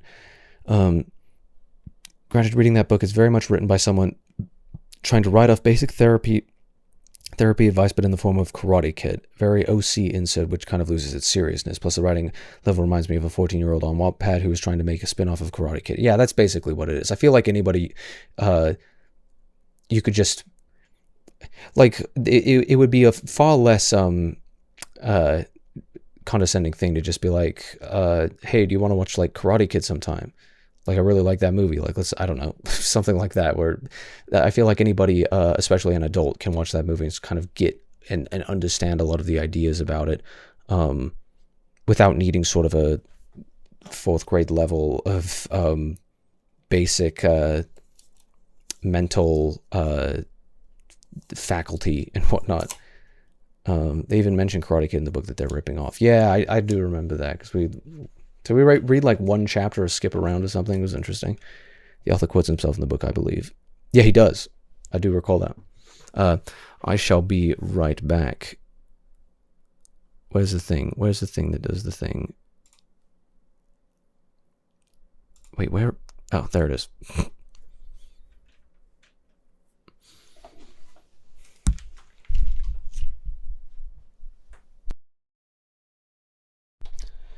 Sorry about that. I definitely need better cooling in this room. My components are absolutely overheating. It is no good.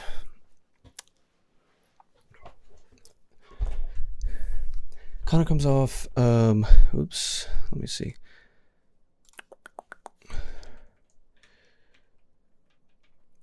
Kind of comes off, I'm so knowledgeable, I'm going to have my OC and characters quote me and praise me for how smart I am for writing this book. Yep.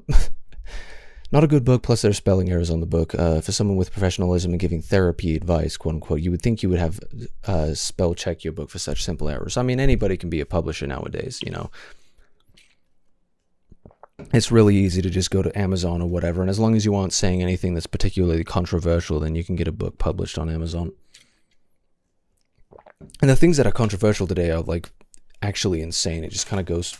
See, this is actually fascinating. I don't want to ramble on about this for too long, but I had a coworker, and I was having a bit of a talk about just all sorts of things, and he mentioned to me the Overton window, and he was saying that, like, effectively, America or just like sort of humanity as a whole has become like more right wing as time has gone on, and it's become more accepted, and the way that everything has been framed is shifted in a way that makes it, you know, more likely for people to be right wing, and like I find it quite fascinating that someone would say that when it's quite the opposite. Like, the Overton window is shifted in the opposite direction. Only like frankly insane people think otherwise. Because like, people always would talk about like sort of the reasonable middle and whatnot. It's just like, here everybody's like radical leftism is the rest of the world's reasonable middle. It's just like, well, first of all, like, we are not the rest of the world, so it's like we're better than the rest of the world as Americans. Like, America is the greatest country on earth, like for good reason. It's because we don't like buy into a lot of the hogwash that did that just fall over again? Goodness sake. Hopefully that stays in place.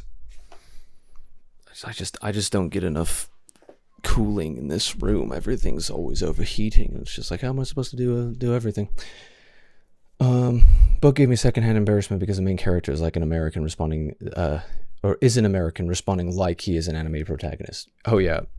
Yeah, no, I recall that part vividly. But I don't know. I don't know entirely why people have that view that the world has gotten more right wing. Because the way that I see it is that people have gotten so nonsensical in so many ways that people have kind of had to get more logical. I don't know. I feel like the source of all nonsense, the source of all falsehood is, at least the way that I see it in today's day and age, is results in leftism. It results in socialism and all sorts of other things where we've got to have all sorts of, I don't know, like just wild economic policies that completely trump the entire idea of, personal property. And it's like, I don't know, it just inevitably causes massive issues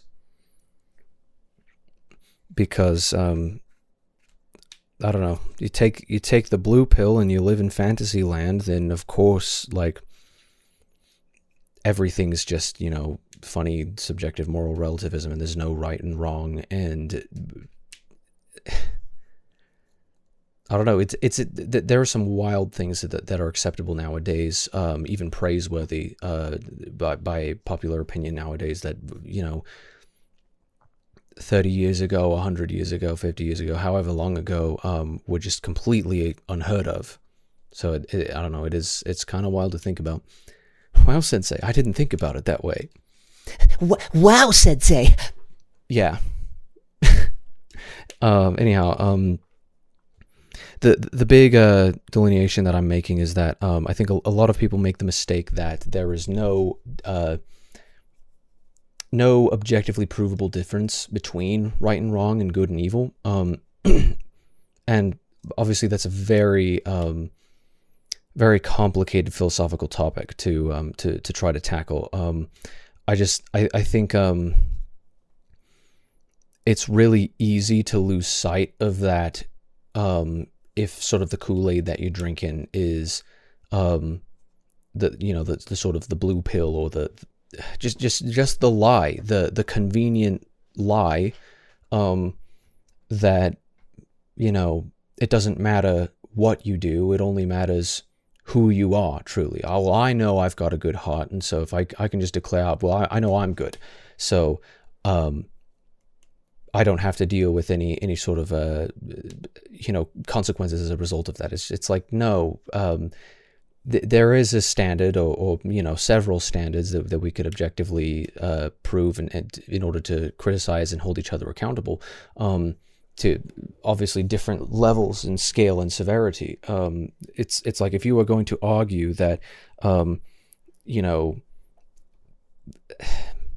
that because like this son of a terrorist was raised by a terrorist, that he could not be held responsible whatsoever for all of the things that he ended up doing, in out of the view of his own worldview and whatnot. It's like that's clearly doesn't stand up. Like it just doesn't compute to the level of having any sort of a standard for morality. If the standard is literally just, it depends entirely on whether or not they feel like they did what's right. It's like, well, generally people do what they feel is right in the moment, and if they don't, then it's like, I don't know. Will people decide something is right and wrong when it directly impacts them? Is that a question? Rather, if not directly related to them, even if that reaction is deemed wrong by that attacked group or person, would people decide something is right and wrong when it directly impacts them? I think most people do. If something directly impacts them, then they make a they attempt to make as rational a decision as possible to do what they perceive as being right and wrong in whatever given situation. But there are many people who end up being convinced either through emotional. I think sort of an example. Wow, the Restream chat like logged me out on, or like broke the chat window in OBS for some reason. I'm not disconnected from the internet. I don't know what it's doing. I don't know what's having trouble loading like that. Gotta practice my ASL. Good luck and have a good time. And thanks for tuning in and participating. I appreciate it as always. But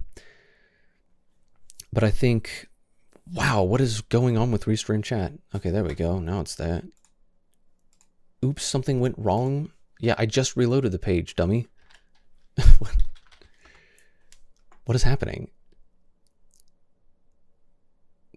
Like I'm assuming that the stream is still up, but I don't know why. Like, it doesn't say there's any dropped frames, but my connection to Restream is kind of struggling right now. I'm not sure certain what's going on.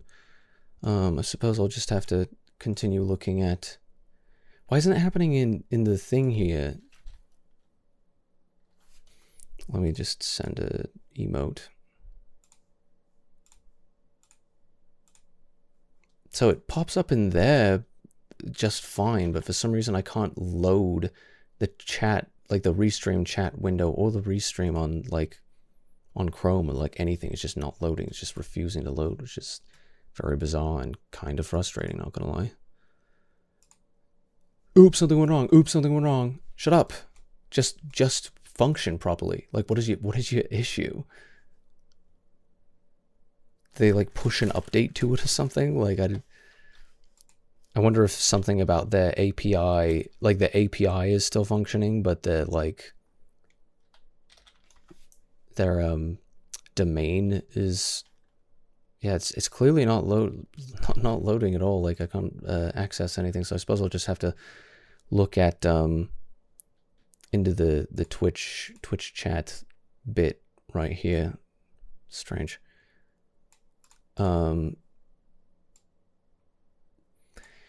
Anyhow,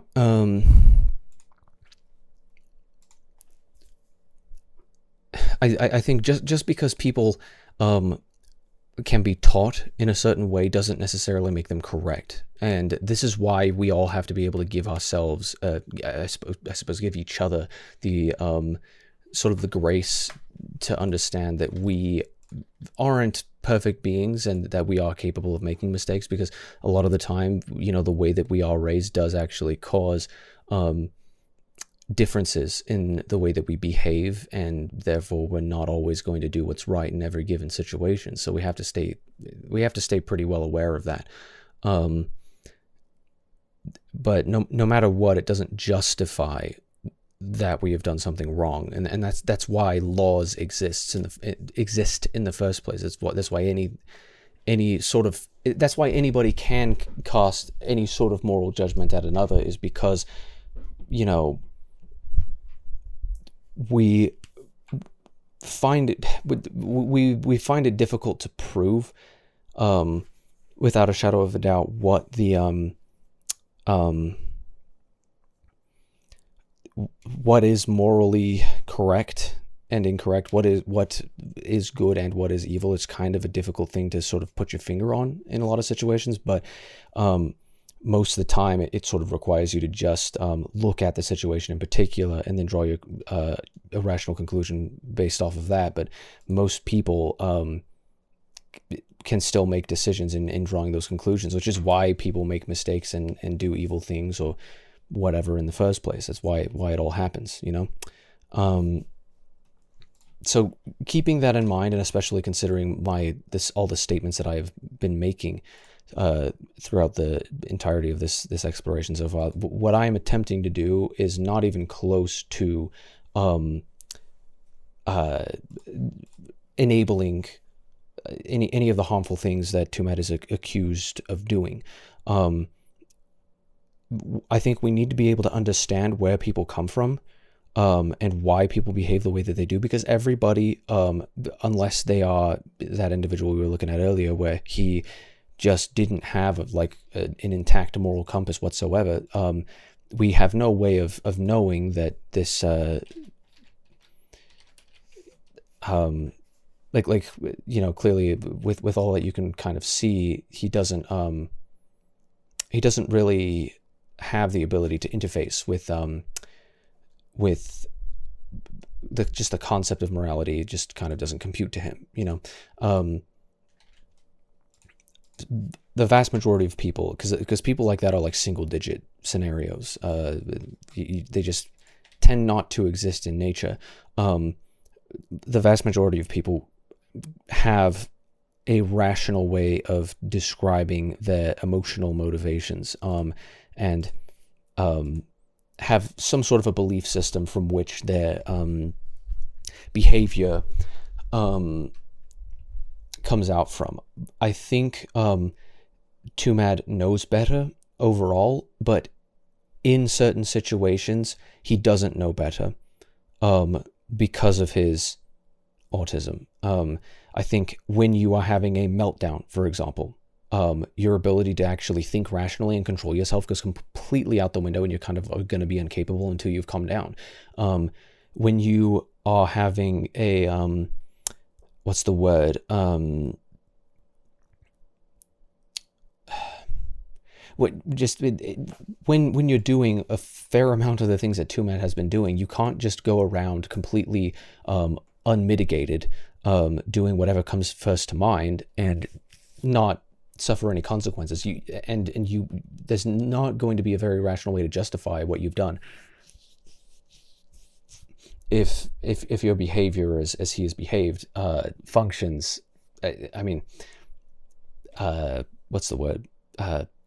Shows in the way that it has. The displays of his behavior have been potentially dangerous and outrageous and illegal in many situations. But I think it's important to understand why he went wrong, or what he could have done to prevent those situations, what people around him who were close to him, who had his best interest at heart, could have done to prevent his case from occurring in the way that it did. And if we aren't able to have that conversation, then we're not going to be able to learn from the past. We need to be able to analyze, history, other people, the past, and to be able to critique each other in order to understand what the best way. Because I mean, that is being scientific. You know, exercising the scientific method is looking at what happened, and looking at the results and realizing that what was done to create those results should not be repeated. So I fully condemn, and I'm probably not going to just make a massive broad platitude about like what how Tumad behaved, or it's just like I condemn what he did. Like in general, it's just like, well, he did many different things, and not all of those things would I condemn, but I shall condemn them if it comes up in this installment or in future installments. So with that in mind, we ought to look at this. So, need I remind the original thing? And I do kind of find it interesting that this is like a only accounts that follow or mention or whatever can reply. It's just like, remember he joked about having schizophrenia in this Cold Ones episode. He doesn't have schizophrenia. Like, no. Schizophrenia is used as a hyperbolic thing that people talk about. It's more of a joke than it is a serious statement nowadays. To call somebody a schizo is just basically in the same way that insane has its original definition, then everybody's kind of functioning off of another definition that they're using hyperbole with it. It's completely different. So I responded to this assertion that Tumat was never playing a character, is legitimately just and well. And this is what I said in my thread here. As a neurodivergent individual, I dislike the notion that if you're behaving strangely, you're either playing a character or you're unwell, no in between. Though I don't think this was the intention of this statement. I just prefer people to be more specific in cases like these. I don't play a character, quote unquote, when I'm being autistic. That's intrinsic to my brain and always has been. My behavior and mental state is downstream of that. Whether or not I'm unwell isn't always directly caused by it. I'm fairly well now, but I'm still autistic. That'll never change. The struggles that come with being autistic can definitely affect your wellness, but they're not necessarily the root cause. They can and should be mitigated. This is what therapy is for. Analyzing your mistakes, struggles, trauma, whatever you need to further improve yourself. He's talked about ADHD or autism or whatever I have. Oh, see, we actually got a sound this time. Thank you, Mand Drumpk for the follow. Blah, blah, blah, blah.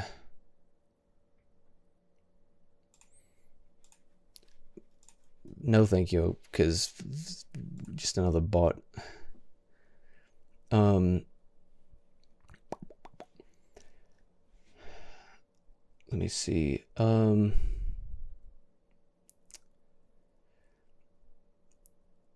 Analyzing your mistakes, struggles, trauma, whatever you need to further improve yourself. He talked about, quote, ADHD or autism or whatever I have, and I appreciated him calling it a superpower, quote unquote, rather than a disability. His perspective and content helped me significantly in my journey. I just want him to get the help he needs because it seems long overdue. I went through times in my life where I was frankly delusional. That may have bled into my tweets every once in a while. It's been several years since I've dealt with that, and I wouldn't wish that on anyone else. It sucks to see someone going through that so publicly. I know I would have struggled harder in my time of need had I the attention he's getting for this. I'm not educated on manic episodes, but he should talk to someone that is, who can help him. Clearly it's gone too far, given the allegations against him and his ... reactions. I just wanted to say, neurodivergent or typical, you can get help and improve. You can be happier and more stable. But if you're struggling with something, put the damn phone down and keep it to yourself unless having a private conversation about it. If it's made it worse, stop. And I think I really do stand by every word of this. 'Cause I mean, you know, I think that what's the word, that idea here of if you're behaving strange, you're either playing a character or you're unwell, no in between. It's like, I don't think it was the intention, but it's like, I don't think we should just kind of toss that around, because I think it's important not to sort of further stigmatize and behave off of, I mean, I suppose in an unscientific way is a way to put it. Like, you're not being holistic, I suppose, about this situation. You should probably involve more of a in-depth exploration to this. Because if you don't, then you end up with just this sort of surface level, like, look at this autistic person, like, clearly he's just like delusional, just like insane person. And it's just like clearly you didn't make any effort to understand how that happened. And it's in a way where, because if you disagree with someone politically and you see the way that they hold themselves in whatever situation, and you say, well, you're just delusional, like, that's dismissive, and it, of course, it doesn't try to take more of a view as to how that person got into that situation in the first place, but it helps with like, there's a difference between being dismissive to someone who knows better and being dismissive towards somebody who clearly doesn't have all this all their ducks in a row, you know? Like, oh, now Etika's trending? I actually have to see this, because I'm wondering what people are talking about. We are not doing this. Edgar was a kind, caring person who unfortunately never got the help he needed after he was pushed into a dark place. Does this not sound like Tumad at all? He wasn't kind or caring ever. Like I don't think Tumad behaved in a way that was, you know, on the surface as kind or caring as Edgar was. But what is this? Tumad was a pedophile, a rapist, and an abuser who attempted to kill people. There's no universe where they're comparable. Actually, yes, two things can be true at the same time. They're absolutely comparable in the sense that they were both energetic, entertaining creators. I mean, you could say multiple other things to try and draw similarities between them. Like, I think they are comparable. I think that there were many people who were fans of Etika who became fans of Tumad. I brought this up, and I didn't realize other people would even be bringing it up. But like, clearly, it's very, very comparable. So I don't know, man, like, and we'll get to some of these allegations. I reserve the right to rescind my judgment if I receive new information. But as to the information that I have right now, I don't have any reason to believe that those allegations are actually true in any way, shape, or form. We'll see as more information comes out, but I do not believe that he is a pedophile, rapist, abuser, or attempted murderer. If he was, then we probably would be seeing a whole lot more in court that would have cropped up, and those allegations wouldn't have just been like, oh, now I can finally say it. And we'll get to sort of James Key's and treatment of this entire scenario. But talking about this original one, I recall I had this this response, and I think I had other responses. I think someone just like tweeted the like nerd emoji beam or whatever, and it's just like, yeah, okay, sure. But well, specifically about this phrase, it's like they saw that and they just like dismissed the entire thing. It's just like, I don't know, like I don't know where people get off on that, where like clearly they just don't understand what I mean by neurodivergent, or, you know, they see that I'm using like polysyllabic English and they just immediately like, your word's too big, man. They're too big of words. You're too smart. Like it's a very simple statement, so I don't know why people find that sort of incompatible. But this statement was very interesting. Like, I think sort of my my entire issue with this this attitude overall, this individual overall, was just that, like, you talk like you know me, and all you did is you read like one tweet and then saw that I had like a like I don't think this individual like read or at least comprehended the entire thread that I had made, because I clearly, like, it's like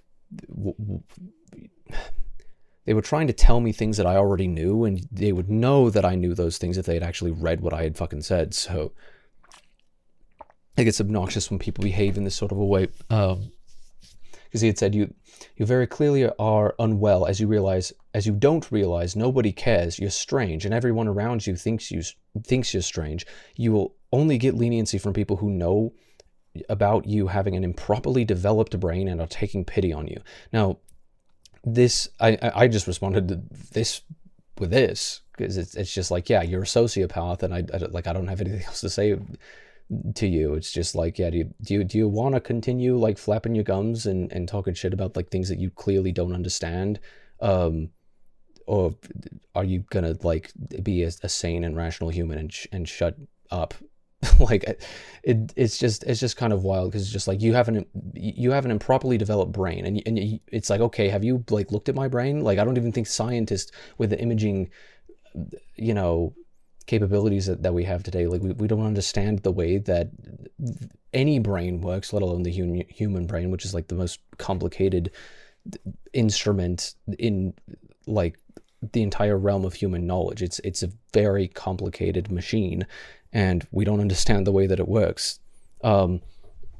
even the extent of science can't tell what exactly is going on in the neurodivergent brain, and so it is quite a leap in logic to say that simply based off of me having like a couple of tweets that I have an improperly developed one.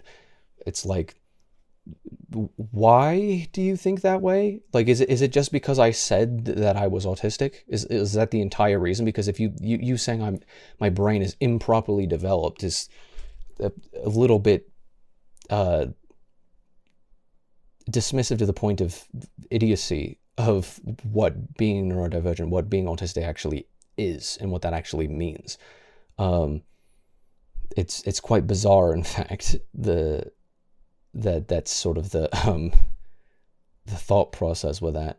That's like, thank you for letting me thank you for telling me how much you know about me based off of a single tweet that I made. I'm glad you know that I'm glad that I can live in surety. I can rest assured that at libfucker69 knows me so intimately and so well that and knows everyone around me and knows everything about the way that I function and the way that I live my life and the people who I have relationships with, that everybody thinks I'm strange. Like, okay, I'm glad you know that much about my life. I wasn't aware that this random stranger knew that much about my life.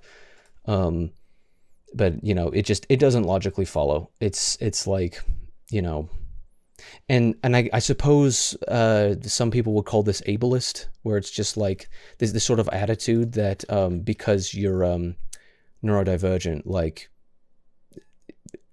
you can't actually have ever be respected or put at equal footing with a neurotypical or just the rest of the world in general. Like, you just will never be able to enjoy that that amount, or you'll never be on equal footing with anybody else, because clearly you know,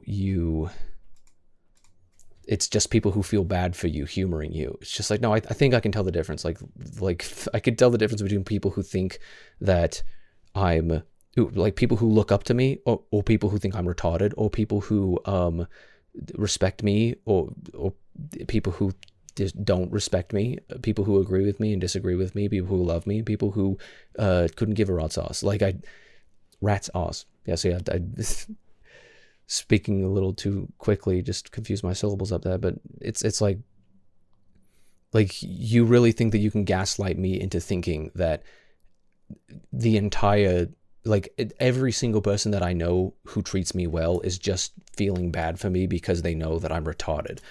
It's like, you know how many people who when I mentioned being autistic have said, wow, that totally doesn't like match up with my preconception of what autism is. It's just like that doesn't fit at all. But apparently everybody can tell intrinsically, and they know that I'm just retarded. It's like I've been told that I'm too smart to be autistic by plenty of people. So it's like, I don't know how much truth there is to the idea that it's just people feeling bad for me. Like, I don't know. I don't have enough scientific evidence, and this asshat certainly doesn't have enough scientific evidence to prove that everybody in my life just feels bad for me because I'm retarded. Like, that's clearly the jury's still out on that one, I think. So did it actually log me out of this thing? Or is it like, I don't know what's going on with this.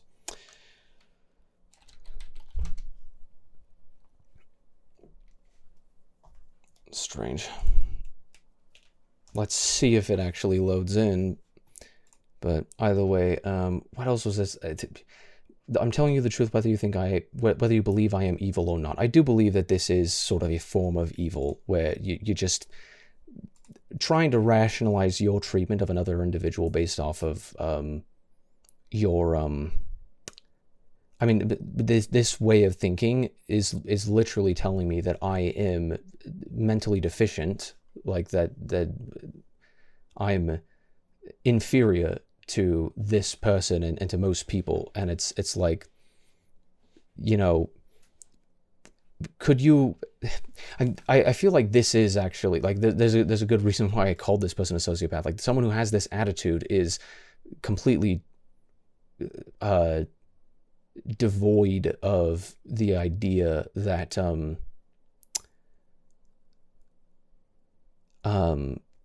I don't know, there's a reason why human beings behave the way that they do, that I suppose, as Funny Man says, Taz says, like, 100% honesty isn't the best way to communicate with other emotional beings. Like, it's like, why do you even care enough to tell me that if you don't want me to, like, feel defeated as a result of it? Like, you're effectively telling me that I should just give up on thinking that I'm going to ever have a good life because my brain is different than yours.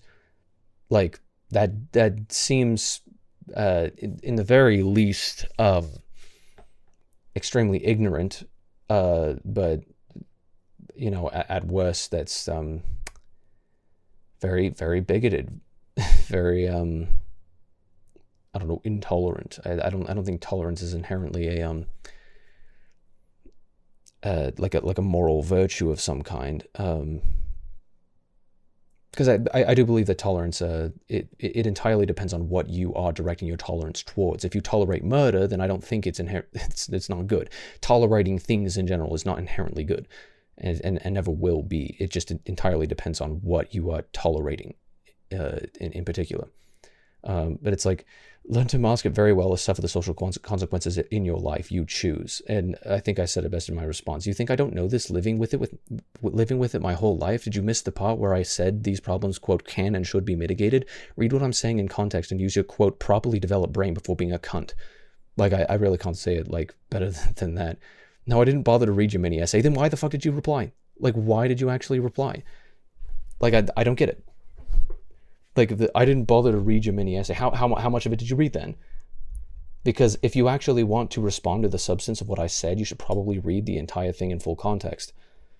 Because if all you saw was the first sentence, which I think the only people who responded to this had read the first sentence, they immediately just like, oh, you say you're neurodivergent. Neurodivergent to me just means, like, retarded or something, mentally deficient. So I'm going to tell you that I'm going to opine on my angry understanding of what this is, because I think I'm superior to autistic people, because I saw, like, a single person and associated their behavior with autism. It's like you saw, like, Chris Chan or something and assumed that all people who are neurodivergent behave that way. Just like, no, believe it or not, I actually had good parents. Like, the enabling is part of why people kind of go off the beaten path. Like, it's just all of the depth that I've considered this issue with. Just nobody even has the ability to comprehend any of it. Like, they're not even willing to think for half a second about any of these topics, or do any amount of research whatsoever to understand how any of it functions. And so they just end up judging, and they, because they're narcissists or whatever, have to feel the need to go out and opine. And I feel like it's strictly a male urge to just go and like, I think this, and it's like, I don't know, like, if you really are insecure enough to go and, like, force your own perspective into everything, it's just like, clearly you don't know how to pick battles. Like, if you think that you could convince somebody, then you wouldn't say it this way. If this person wanted to convince me, and not to just, like, shit on me, then they wouldn't have been behaving in this way. It's like, there's no other way to really see it.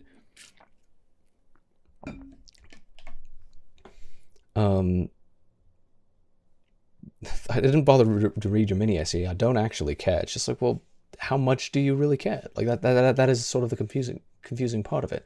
I just want you to be certain that the world looks at you this way. It's just like, thank you, libfucker69, for telling me how the world looks at me. Like, clearly this person has the is the sole arbiter of the way that the world looks at things. And I'm glad that that's not the case, because if this was the case, then I guess I'd just be in like an extermination camp or something. Like, everybody thought that anybody who was neurodivergent or within the sort of autism family was, you know, deficient human beings, or I should have been aborted by Planned Parenthood, or I should be, you know, eugenicized into non-existence. It's like, and of course, I suppose he didn't say that, but it's just like, that's sort of the logical extension of this. I'm mentally deficient, and the only people who give me leniency based on my behavior are people who feel bad for me. It's like, I will go unmasked around friends and on stream in a lot of cases. I'll be on stream and I'll just sort of be myself as much as possible. You know, to whatever mood I'm in, you know, just Being my authentic self. but, you know, throughout the rest of my life, I understand that there are going to be people who don't understand. And you want to know how I realize that is through the scientific method. I behaved that way growing up, and it ended up getting me hurt a little bit. And I suffered social consequences in my life, and I decided, I kind of want to avoid those. I think in order to interact with my fellow man, I have to, you know, deal with those in a very different way, clearly than what I felt natural in doing. What I felt was acceptable among friends wasn't acceptable to the rest of the world, and that's perfectly fine.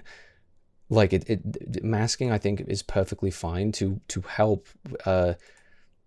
just in order to be a functional member of society. Like, I don't have an issue with it's a useful tool. It's a necessary tool. It's sort of, I suppose you could call that sort of the red pill aspect of being autistic. You have to realize and, you know, learn to mask it very well, or suffer the social consequences in your life is something that I agree with. I think it is true that you have to be able to learn that, or you will suffer the consequences, and that's sort of something that you accept to bring upon yourself if you're never going to put any effort into helping the world sort of understand you, or you know, to have to go around and wear a mask and pretend like you're normal when you know you're not.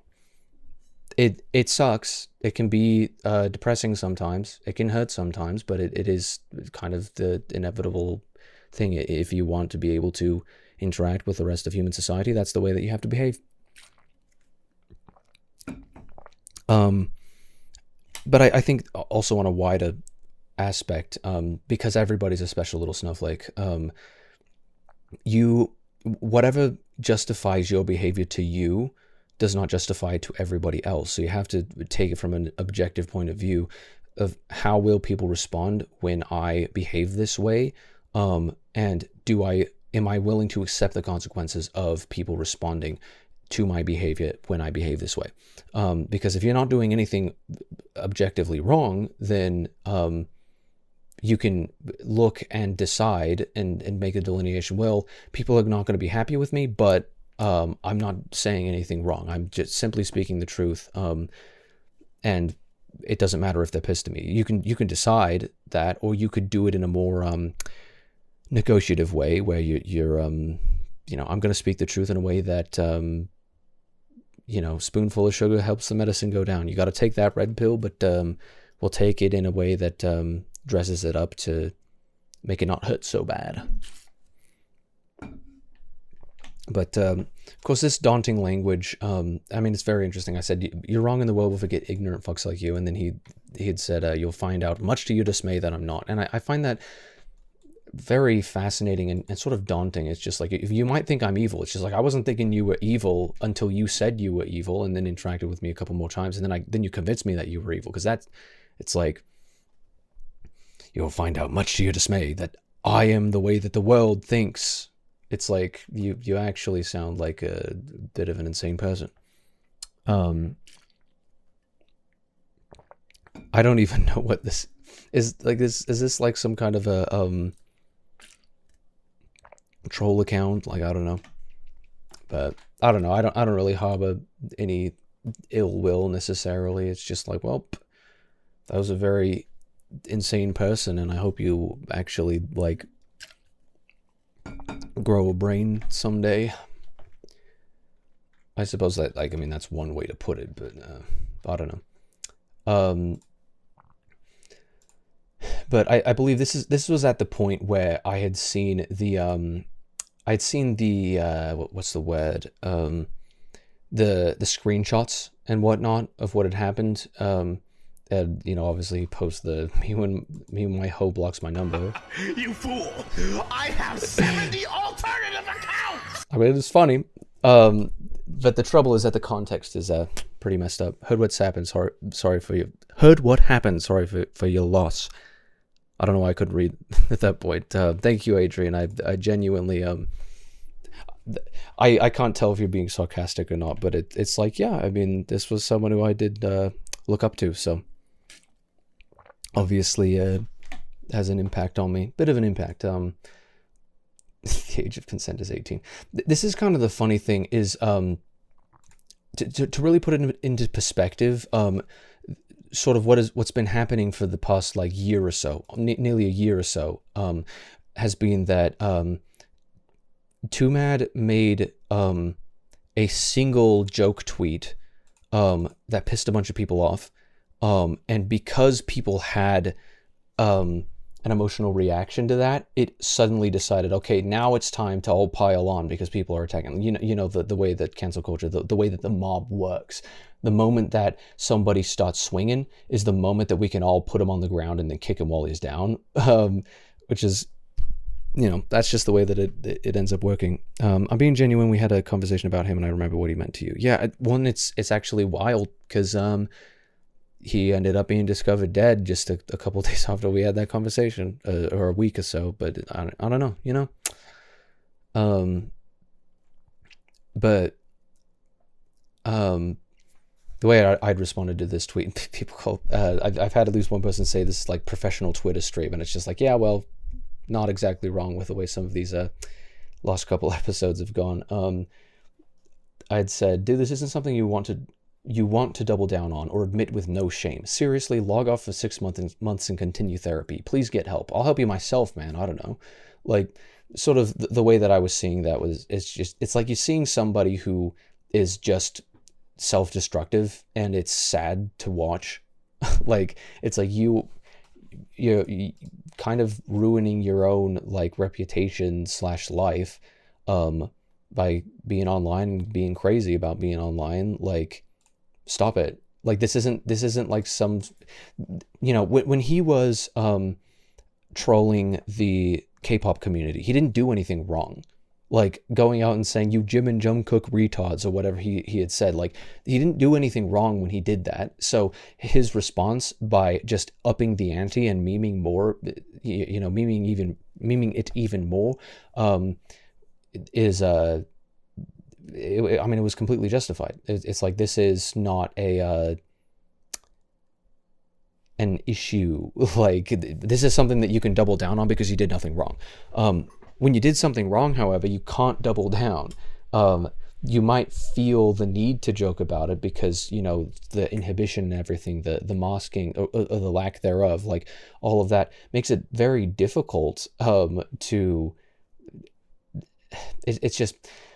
I think he had the capability of knowing better. It's just he buried it so deeply inside of him that he was unmasked for so long that he didn't it never clicked in for him again, where he was like, well, wait a minute, this is actually not something that I want to own. This is not something that sort of makes me a good person. I can't, like, you know, in good conscience say that I'm a good person and also behave this way. Like, that sort of didn't click for him, or it did, but he just buried it because he thought that it's all about like saving face. So it's like just acting like nothing ever happened, or I don't know, doing whatever he was doing, like this stuff on Twitter was like the right thing to do, or something like that.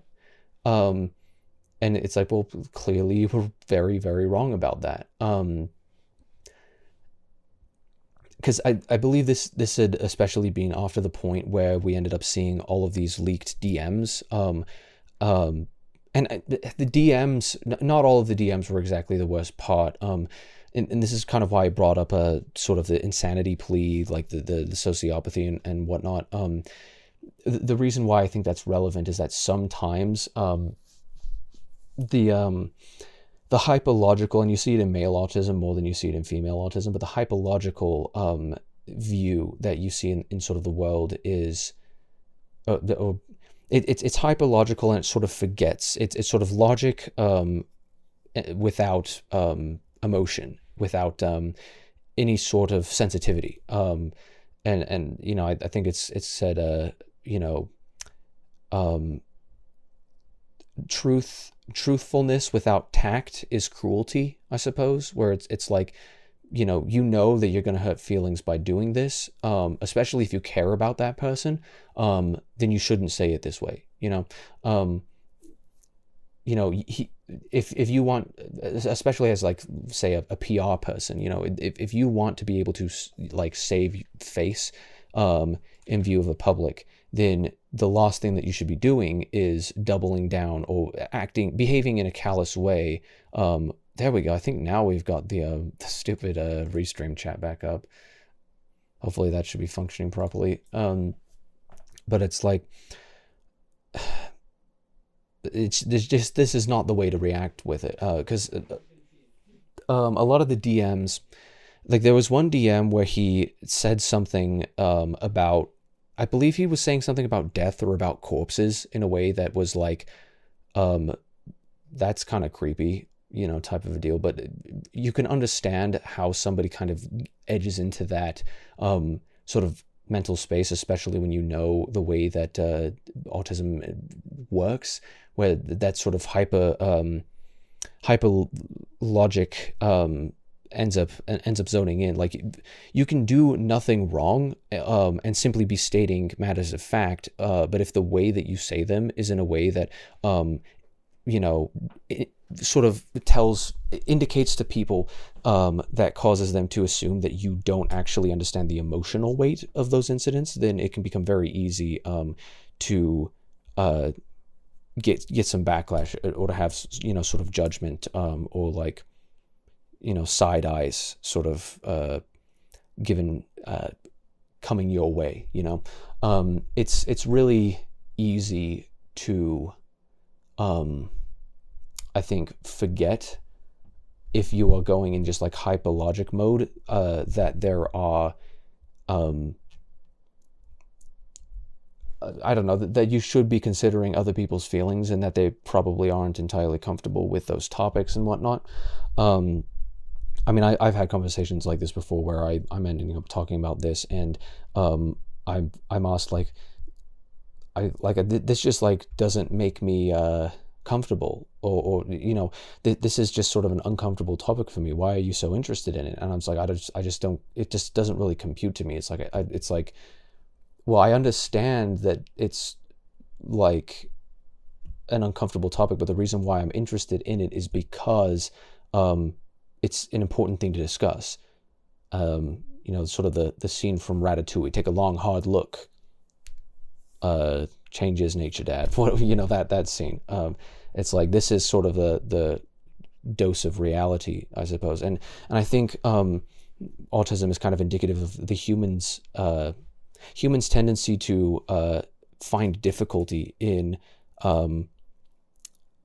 trudging the line and sort of going back and forth between, you know, the inconvenient truth and a convenient happy lie, where it's like, well, I could just unmask myself and just go about life, you know, all happy-go-lucky like that, or I could, you know, actually take accountability and understand that the way that people react to me isn't just because they have it out for me, and that it's they're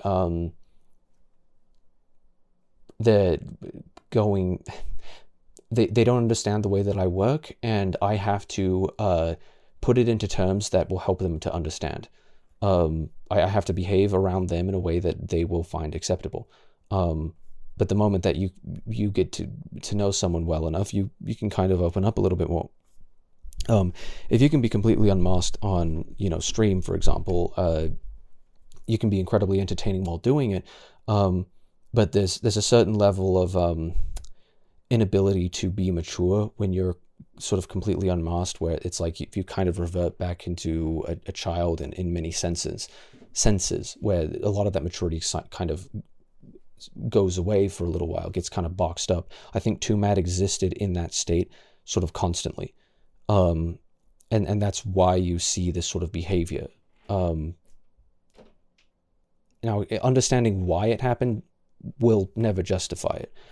Knowing what the motivations behind evil acts will never justify it. So, I think I can't really make that much clearer. But, in the case of like him being a little bit insensitive in the DMs, where he's talking about some sort of, kind of heavy topic in a way that seemed too casual, over text, it's like, we kind of miss some of the context with a lot of that. But then also you have to understand that there's sometimes it goes a little bit out the window, or boxed away, I suppose you could say, that you don't quite remember. It's just like, oh right, people, like, this severely affects people and their emotions depending on what they've dealt with. Like, not everybody has a strong stomach. Not everybody you can just talk to about certain things. Everybody's got something that kind of bothers them a little bit, and bothers emotionally or whatever it may be. And that sensitivity is important, but it's also part of the reason why it's like, they're called direct messages or private messages or personal messages for a reason. They're not meant to be sent out to the entirety of the human race. Like, not everybody's supposed to know about it. So once you all, like, hang out your dirty laundry for everybody to see, and you can see the stains on it, it's really easy to sort of point and criticize, where it's like, why is that stain there? It's like, well, you don't really understand the context by which that situation happened. And I don't think that somebody simply saying, I don't know I don't recall exactly what he had said. So this is one of those times that I'd forewarned against, where, maybe take me with a grain of salt, because I don't recall exactly what was said, and I would have to dig it up, and it would take a really long time to figure it out. But I do recall him saying something that was a little bit insensitive when it came to death, and it's like, well, you don't know if they were talking in the context of a situation. I truly believe that once you spend enough time observing somebody, if you're intelligent enough, that is, you'll be able to sort of understand them in a way that makes it possible to rationalize, or to truly be sort of in sync, I suppose, with the reasons as to why they behave the way that they do. What functions, how does their brain function in a way that causes them to function in that way? It doesn't always justify what they say or the consequences of their actions, but I think there are some things that sort of were a non-issue with some of Too Mad's behavior in this case. What I don't think was a non-issue was what he was directly referencing in this tweet was that he had created 70 alternative accounts. Like, he went on to these like phone over internet like lines, where he could just get a new number, and he could go and find her number and text her on that number and send 1 billion texts in a row, or like go and get a new phone and send 1 billion texts in a row. And it's just like that type of a thing, when it's like this isn't like charming or cute or quirky or funny or anything. It's like this, it turns into something where you could make a genuine case for criminal harassment, and that is a very, very serious issue that you can't just play off like this. You have to be able to stop and think and have the inhibition, because I understand that this is probably one of the biggest things that he was struggling with as an autistic trait.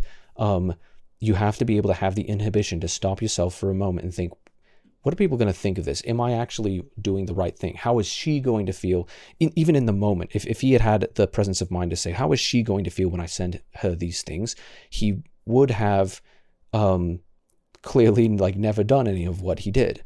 but he didn't have the inhibition. He wasn't taught to have the inhibition. This should serve as sort of a cautionary tale for any parents of an autistic child. Is you have to instill those values in your child, and to explain to them rationally why they need to behave that way, and really give them the framework with which to function. Because if you don't do it, then they're going to be left to their own devices, and they might end up behaving like this, where they do something that's clearly not right, and the entire reason why they're doing it is just because of, I sort of feel this way, and therefore I don't feel any sort of a responsibility to behave properly. His behavior clearly wasn't mitigated, either by himself or by his parents, in a way that, or by anybody. Zoe was referred to as his caretaker. It's just like nobody, friends, family, anybody, decided to make that decision for him. So the decisions that he ended making for himself ended up being some pretty horrible decisions. So I can't defend, what he was doing in a pretty big way. He tweeted out like a picture saying like this is the entire thing that started the entire downfall, I suppose. Is he simply tweeted out an image of just a female, on the surface, observedly, I suppose is the word. Like, he just tweeted out an image of a human female and was like, "This is my GF." And then people started, just totally ragging on him in the replies, because that person happened to be a transgender individual from the UK who was a victim of a stabbing like the previous year or several months previous. I'm not entirely certain. And I recall he replied to that tweet saying, "I just thought this was a cute girl, WTF, like I had no idea, and I think that, if we take that at face value, if we take him at his defense there, then we understand it's just like, okay, like that, clearly it's fine. But people for some reason took that as even further evidence. It's just like, oh, this is a 14-year-old, like clearly like you're a pedophile. It's like, well, first of all, a trans 14-year-old, that's quite a bag of worms. But I guess that's an entire and a separate topic entirely, like whether or not minors should be permitted to transition, or parents should be permitted to transition their children when they cannot. In fact, it's like, the issue is that Tumad said that this person who was a minor was attractive, but it's not an issue where this person who's a minor has transitioned socially or biologically. It's like, okay, that's an interesting delineation there. I feel like I keep saying the word delineation too much in the stream. I should really stop it. But it's like those are incongruent statements. I think those are mutually exclusive. It's like, you can't consent to sex because you're not old enough to be considered mentally sound enough to actually comprehend what sex is, but you can consent to hormone blockers, or to social transitioning, or whatever it may be. It's like, so if you say that individual simply on base value is attractive, then you're a pedophile. But if you say that, but it's also perfectly fine that person can have like gender affirming care. It's like, that's interesting. That's quite an interesting thing. I don't know. I don't think that's a morally tenable position, but people aren't willing to have rational conversations and debates about that. Just conversations. People don't have conversations. People just end up shouting. But you know, if we take him at face value, it's like he tweeted out an image, like some random like Google image or something, like he just saved on his iPhone because he's like, oh, that seems like an attractive girl. Or even then, if it was, even if, you know, he wasn't even being truthful and it was just a plain old like insensitive joke, I still don't understand how it ends up going to the logical conclusion that it ended up going to, where we end up having assault allegations that, oh, now's the time to spring the trap on this person that that he had done that. It's just like, you know, if something bad had actually happened to you, you should have gone forward with it immediately, because this is somebody who's famous. Like, you don't know if he could be grooming other individuals. You don't know if he could be inappropriately touching individuals without their consent. If what happened truly happened to you, then you should have come forward with it before. To wait until people were dogpiling on him to spring it on him. I mean, people do this constantly, and a lot of times they do it for fame. What happened to Pyro was kind of an example of this, where it was just like, there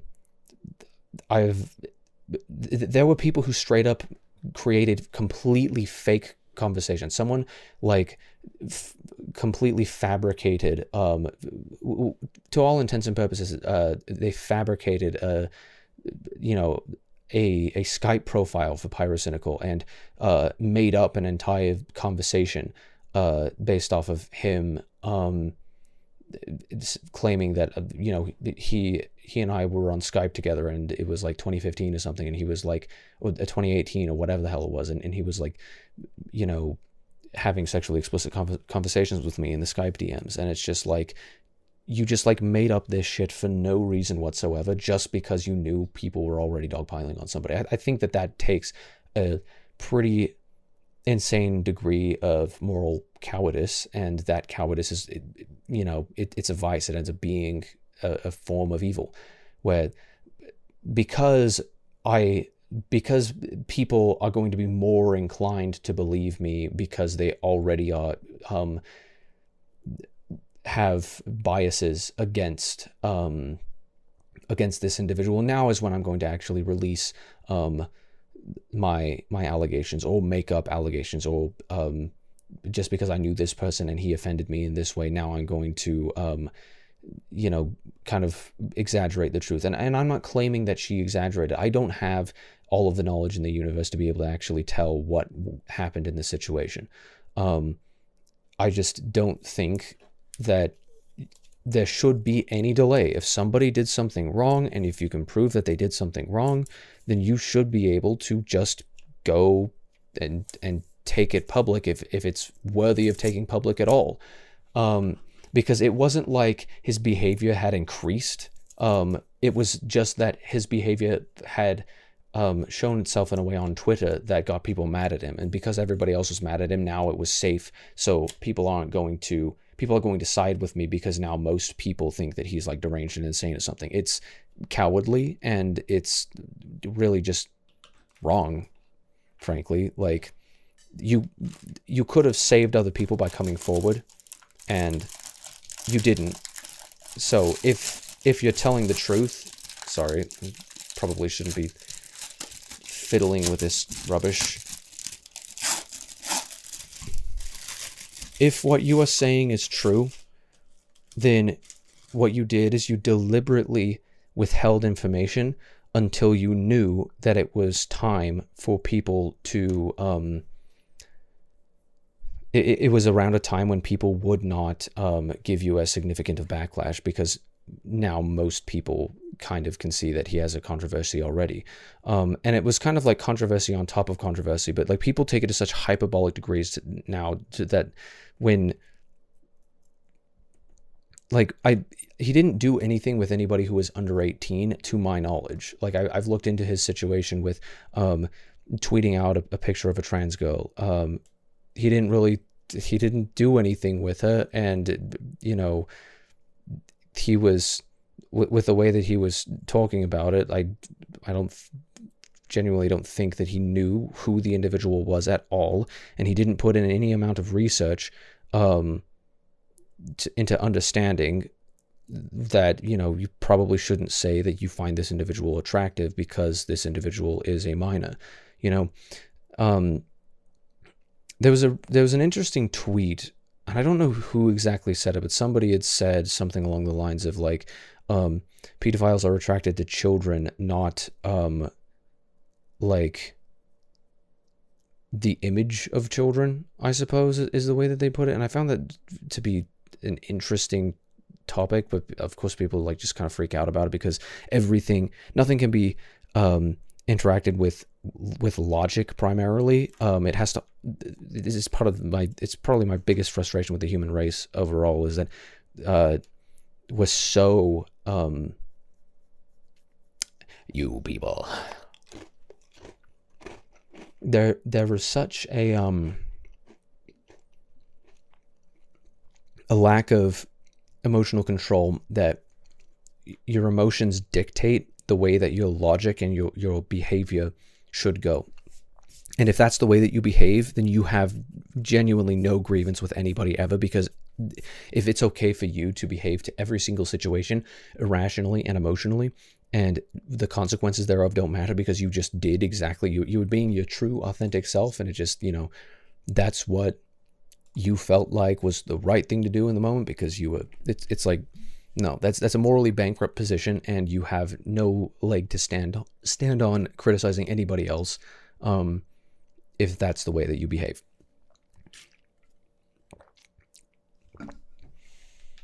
Either way, I mean, that's pretty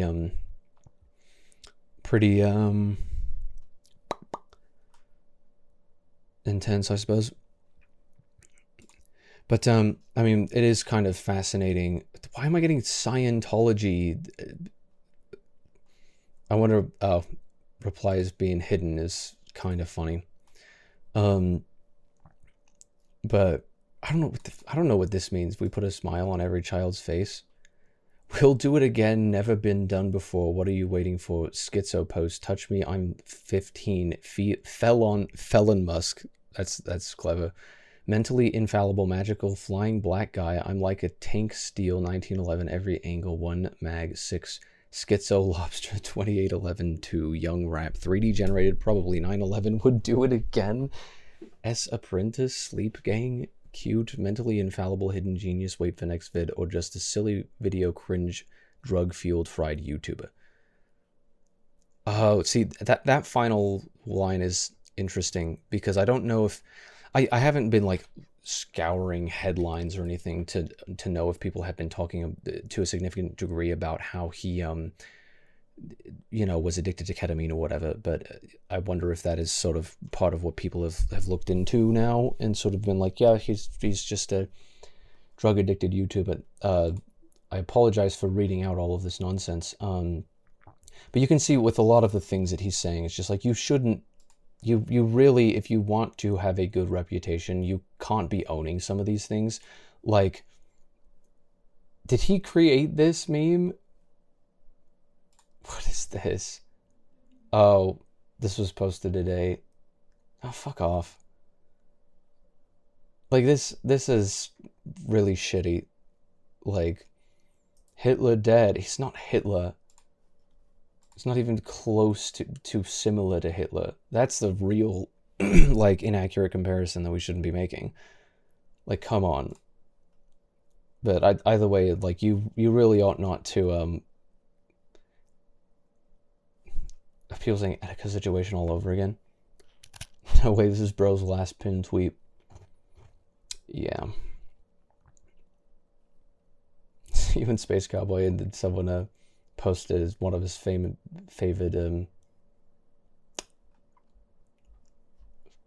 images here. Did you follow the consent instructions? Well, because he did this. I don't know what the Portland reference is. Like, I don't know exactly what that's referring to. Oh, it's I'm literally driving. I'm in Oregon. Not gonna lie, when you told me he took drugs, I was in disbelief. It added concern to my perspective for sure. The other day I watched a video of him being interviewed and hearing how outlandish he was sounding. I was wondering if his mental state was too far gone.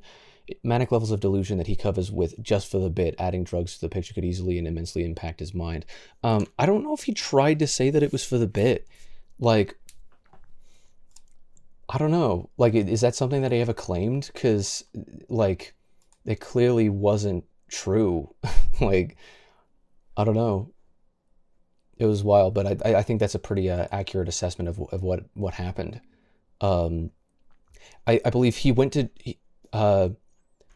reached out to by people on the TBH podcast. So it's like it's Nerd City, Dolan Doc, Colossal is Crazy, and Pyrocynical, their podcast. And I swear, like, I think they got him on, and it was just like they wanted to have like a genuine interview with him, and they wanted to like sort of hear him out and stuff, and he didn't take it seriously. And it's just like, I don't know, there was a lot of exoneration that could have been had if he went to, and Colossal, you know, I've spoken with Colossal, like he goes hard, and he you know, he asks hard questions, but it's all in pursuit of the truth. Like if the story truly was that, you know, Too Mad was just misunderstood and that he had made mistakes, but, you know, it's like he could have been one of those people who could have, you know, helped to sort of guide him back to a more, I don't know, just safe behavior, safe life.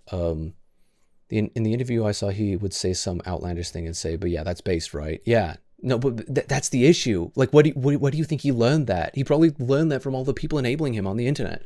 Like, this is the big issue with not having, you know, parents that can instill in you a moral framework to be able to help guide you. When it's like they left him to his own devices to whatever degree. And, you know, I imagine being his parent would have been a pretty difficult, or being, you know, any authority figure in his life would have been a very difficult thing to do.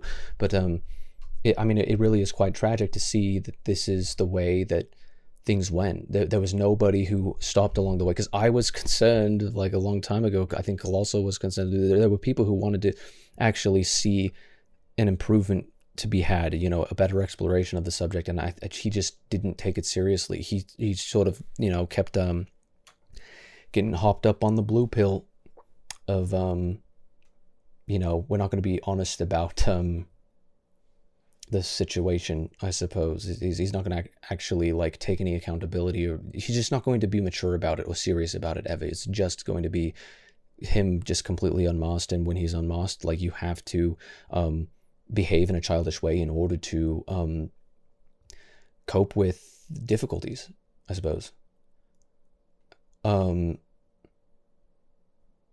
Should I read books about terminally ill people's experiences? What is this? Everyone report the guy who sent me this. Oh, see, you can't see that this is like the no regrets. I don't know. People were taking it so seriously. Oh, see, I actually, I like this part. I'm not celebrating. I hope his family is okay, though I'm sure they aren't. Losing a child is tragic no matter the circumstances. I don't know how to process the news of MUUDEA's passing. It's a lot all at once, and I have conflicting emotions. He was a terrible, terrible person. I still don't think that claim has been proven. Like, truly, maybe I need to dig into the evidence more. But I genuinely, with what I have seen from her, I think the thing that he is guilty of, I assume that he is guilty of some sort of inappropriate touching, and definitely a sort of a callous and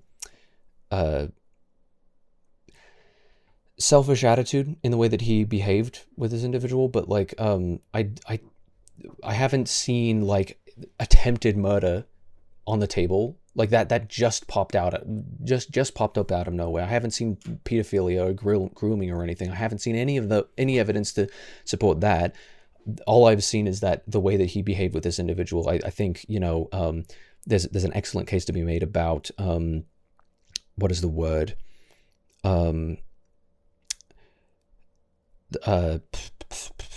harassment, stalking, you know, show up and whatnot, you know, intimidation, that type of thing. There's definitely a great case to be made of that. So I'd say that he's probably guilty on those things, but I haven't seen the evidence to support the claim that he was a terrible person who like did attempted murder and all of this stuff. It just reminds me when I was a hyper kid and acting unhinged. I'd take jokes too far and not take it seriously when someone is like, WTF. I'd dig deeper and say something along the lines of, but it's a joke, right? While continuing the buffoonery. That's what his responses reminded me of, at least. Yeah, I definitely think that's, I mean, I think neurodivergent people are going to understand where he was coming from more easily.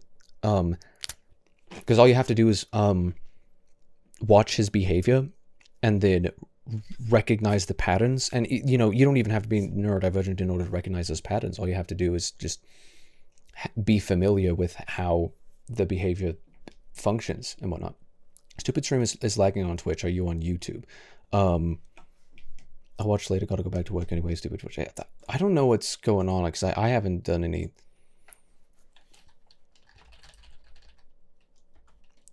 But that's too bad. I don't know why it should be lagging. Like 2500 kbps should be plenty. So it's silly to see when it's like the streaming bitrate. It's like how genuinely how small does it need for me to do it. You know, if it, like people on mobile to watch or whatever. I don't get it.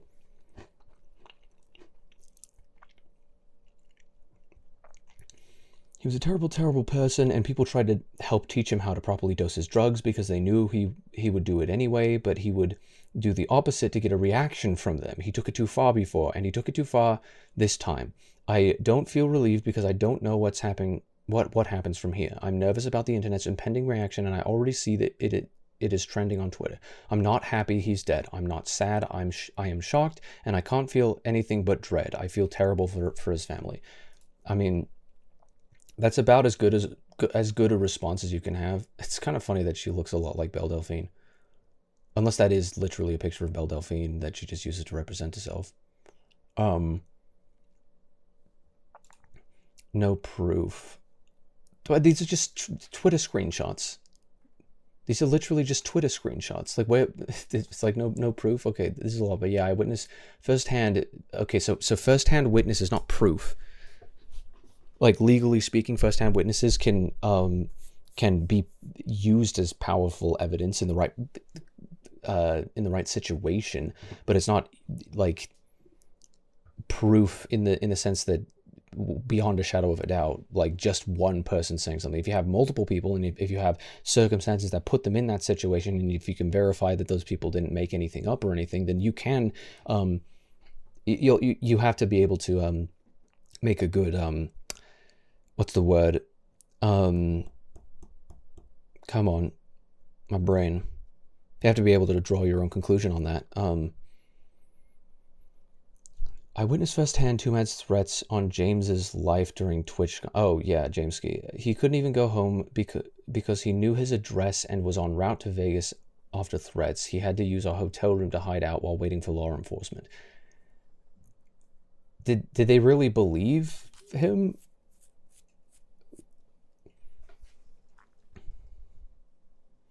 The guy just died and you run to Twitter calling him a rapist, a pedophile, and attempted murder with no proof? Even if these things are true, what a retarded way to go about announcing this. I will address this more when I collect my thoughts.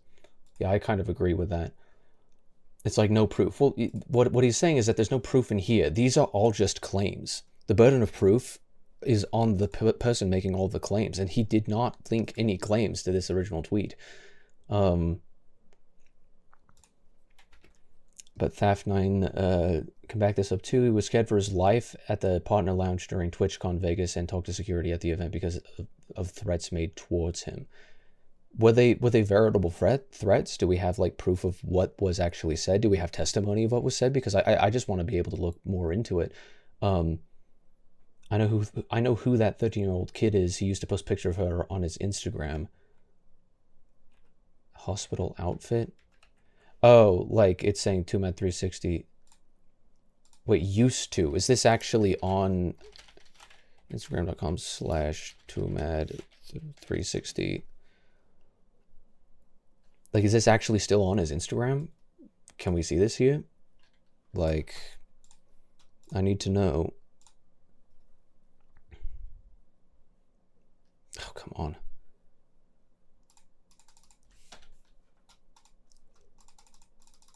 Oh, what the hell?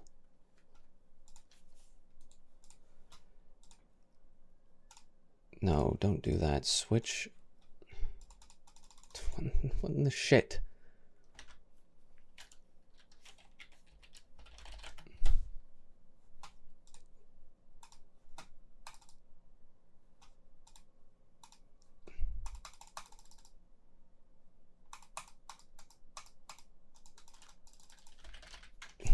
Goodness sake.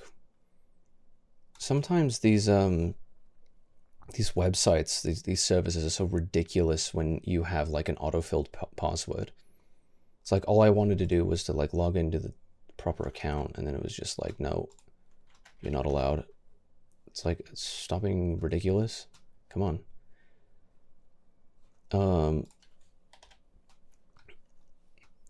And I would do it again, Jaeger.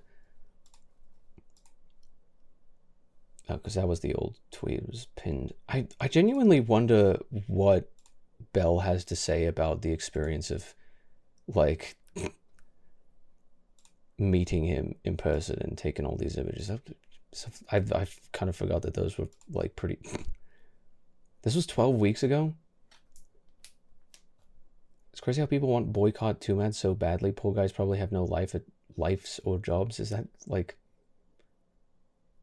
trying to coax the miners? Why do people say this? Like, I genuinely would have to see, like, genuine evidence that... Oh, wait, 2021. So did he actually...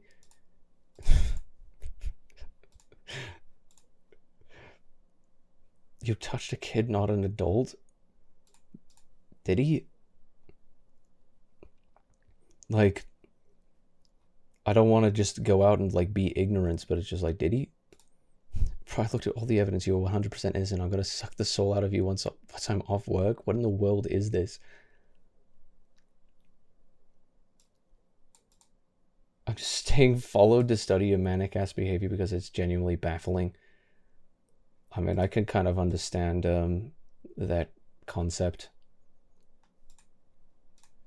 So did he actually post this on his Instagram? Because, like, I don't know, I can't say that I saw, like, I didn't have, like, notifications on. I didn't see, like, every single tweet that he ever posted, but, like, I couldn't tell if I don't know, like, I've never seen sort of evidence that but I didn't see that particular tweet or a post. But it's like, I can finally say it. 2Mad was a rapist and a pedophile, and the guy who quote retweeted that is just like, someone just died and you run to Twitter calling him a rapist, pedophile, and attempted murderer with no proof. It's like, there is no proof. It's just a quote unquote no proof. It's like, yeah, no, like, that proof was not linked in the tweet. Like, if you're gonna make claims, then you better have it, like, clearly seen in the thing that you're making that claim on. Like, if you post another reply and say this is like the twit longer or whatever, but it's just like, you shouldn't just this is not what you're... This is a good initial like reaction statement. Like, that's a really good one. But what because he like tweeted out about this stuff? Like, none of this means anything. Like, I don't even know a local money fund, Fall Guys, like, none of this means anything. He just tweets out rape victim, and then he says, he claims in a screenshot that somebody sent him a GIF that said crying won't unrape you, and said, everyone report the guy who sent me this. And then sort of seemingly it shows, like, that he had sent this or something like this screenshot in and of itself is no evidence whatsoever. These screenshots are no evidence whatsoever. Like, if this is evidence that somebody was an attempted murderer, then this is really bad news. This means really bad news for every single American who owns guns. This means that really bad news for anybody who actually, who not even owns guns, but just likes guns aesthetically speaking. You know, it's like, because he found like PNGs online. It's like these aren't images of his own guns.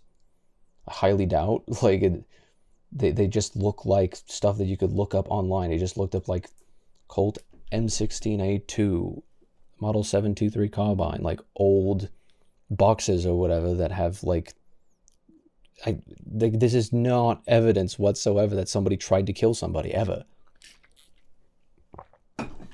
Like this is the exact same thing of what people did with Leafy, like the Ethan Klein argument, where it's just like he tweeted out him holding his gun in his kitchen. This is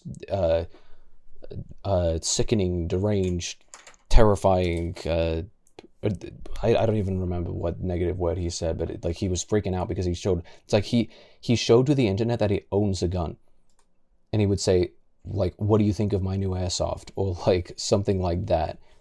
It's like, since when was it an admission of guilt or proof in any way that you were going to like commit any act of violence whatsoever simply by owning a weapon, or posting a picture of said owned weapon, or posting a picture of a weapon you don't even own in the first place? Since when is that how guilt works? We can just assume innocence based off of like please, this doesn't prove anything. Sure, dude. Yeah, it doesn't prove anything, and you're retarded for claiming that it does prove anything. OP is Malaysian? What? Yeah, what is this supposed to do? Too Mad said quite literally, Too Mad quite literally said the most random shit all the time. This proves nothing. Yeah, that's basically it. He's posting pictures of guns, so what? Did we just forget Too Mad was mentally unstable and Mao Bro was hiding something and it's obvious? What? Hiding something? Everybody's hiding something. Everybody has secrets. And he clearly wasn't mentally well. But that doesn't mean he was hiding weapons. And none of this proves that he was hiding weapons or had the intention of using weapons on people, or was planning in any way to use weapons on people. Used to just felt mixed at first, but he also made fun of transgender girls' death and overall just weird. Did he make fun of the transgender girl's death? Did he? Yeah, did he just post an image of her? I don't know if that's making fun. But I don't know. People, white people wasting no time and rushing to make a black man's death all about them. That's an interesting view on the topic. I mean, I personally believe that it doesn't matter black, white, or purple, like me. It's all content of your character. You know, pesky MLK, as he used to say, that pesky civil rights activist used to say, content of your character. White people can do bad things, black people can do bad things, anybody can do bad things. It's just, like, it's so weird that... It's weird to make this about race, because most everybody is talking simply about his moral character. And it's like, if that's what you're talking about, then that's fine. Yeah, this proves nothing. That's it. Just tweets of him reposting handguns. This isn't shit. Yep. I'm gonna be honest, this proof is mid. That's an understatement. He was a mentally ill man. It doesn't defend all his actions, but I want the story down to its micro detail before I start clowning on someone's death. Yeah. Twitter. I have an active and enforceable restraining order in place that has been approved in full and signed by the judge against Too Mad. The hearing was rescheduled, and that is all. It's a TRO petition, not a lawsuit. What is a TRO petition? What does that actually mean? Oh, temporary restraining order petition. I have one judge only approved restraining order, and that's it. Rest of claims is what his response to that. Bro just broke the restraining order. Yeah, probably. I hope this is considered breaking terms of the... I mean, can you get arrested for... Okay. People just posted an image of this My Little Pony character and she hit it because I'm in Oregon. I'm literally driving nothing burger. Yeah, these are just two mad fans. I mean, this is enabling behavior. I missed the rage. He was literally driving his cock down her throat and she swallowed.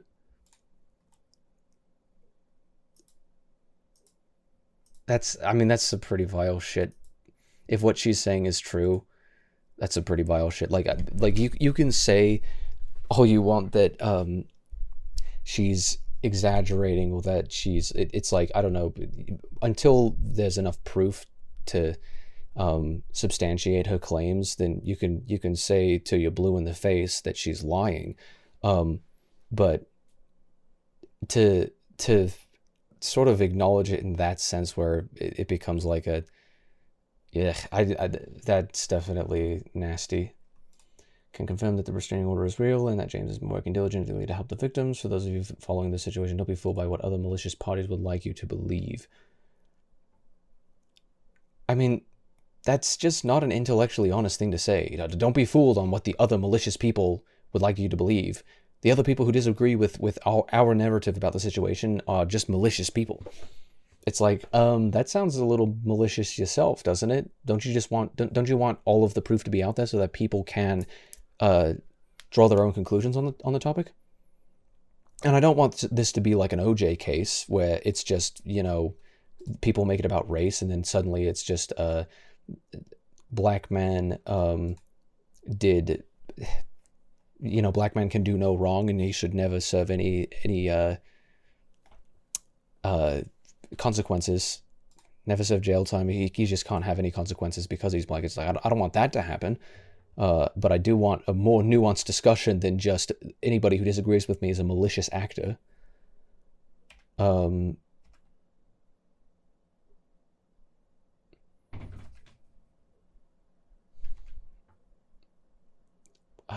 don't know what this is. Unlike the deceptive info that has been spread by certain people, the restraining order is real and in place. Who?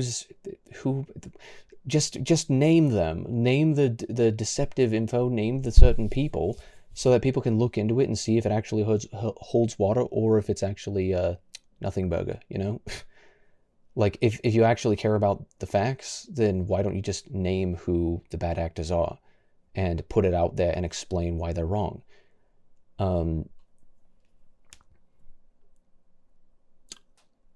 To ensure the safety of victims, I will refrain from sharing more details as the situation develops.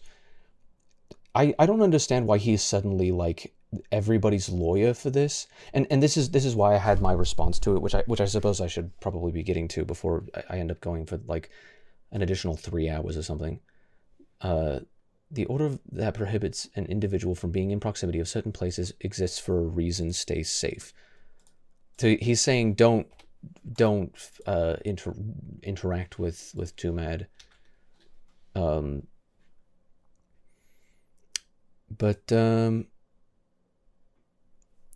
wait, I didn't actually even see this because TMZ did their reporting on it. You know, did a 23 investigators a possible overdose. I don't doubt that because the evidence is kind of coming through more and more that he actually did ketamine and that he.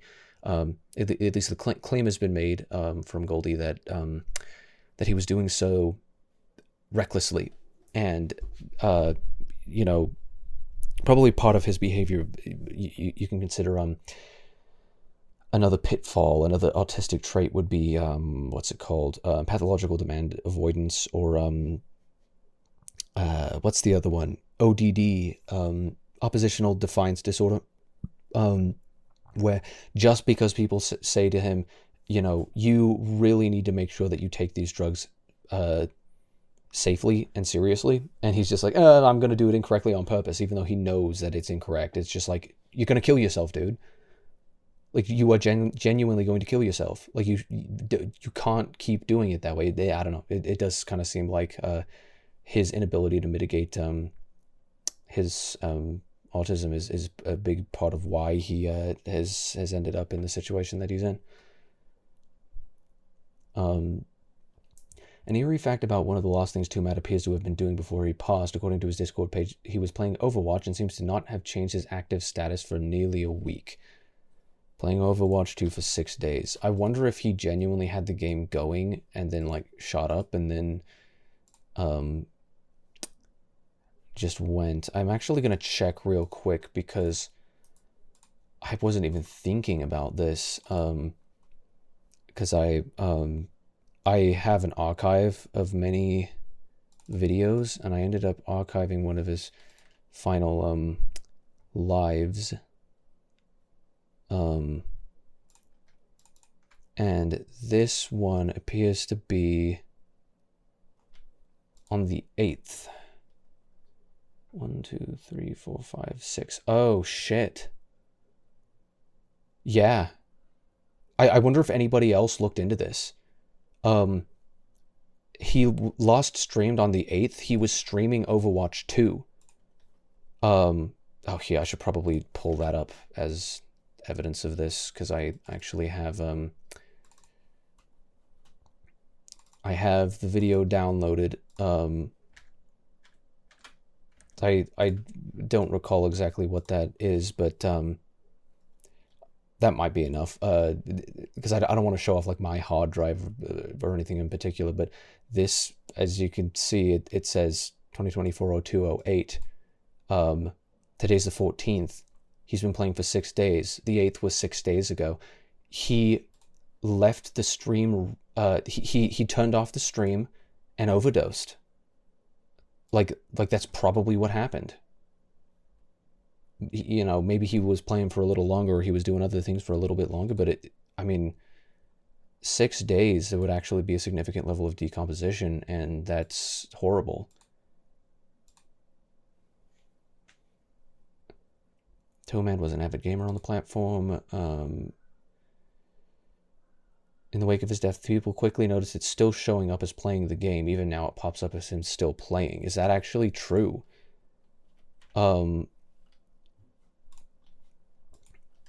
Wow, that's insane and kind of heartbreaking.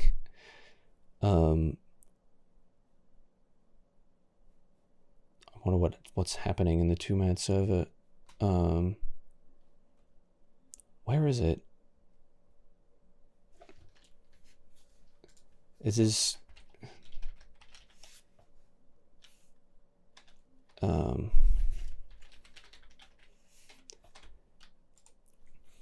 I just want to verify this real quick. Where is his Discord? Is his more recent Discord non-existent? Ah, shit. Wait. Did he change his... Because this is his old Discord. Did he change his profile picture? About me, do as I say. Contact me, you know where for response. Everything is good. That sounds strange. Is he still in control as his of his account right now? I mean, that is wild to think, because clearly, unless that's a oh, because I can see. Sorry if I take too long to respond to DMs. I get so many DMs and I'm going N mode. I didn't even realize that's what it said. Let me see mutual servers. Oh no, his server's still up.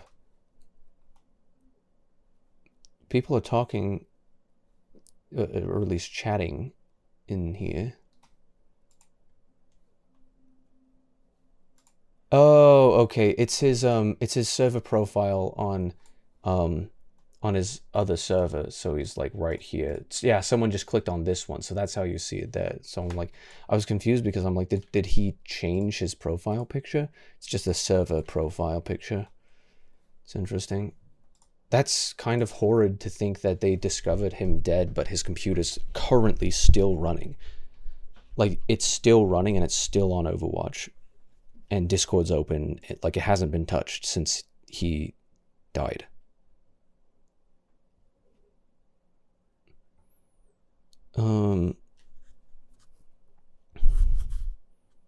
Millions of followers found unresponsive Tuesday night.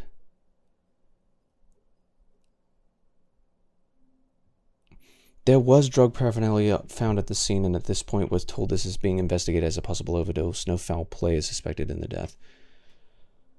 That's not surprising. Concerned parties did a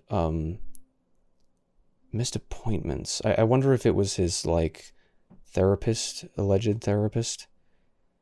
Strange one-off tweets he was posting last week, not to mention a bunch of photos of firearms. Yeah, him not posting was more of a concern than him posting a ton. Yeah, he was in controversy. He's been off the radar in recent months. His last video across all 3 of his channel was 5 months ago, but he streamed 6 days ago.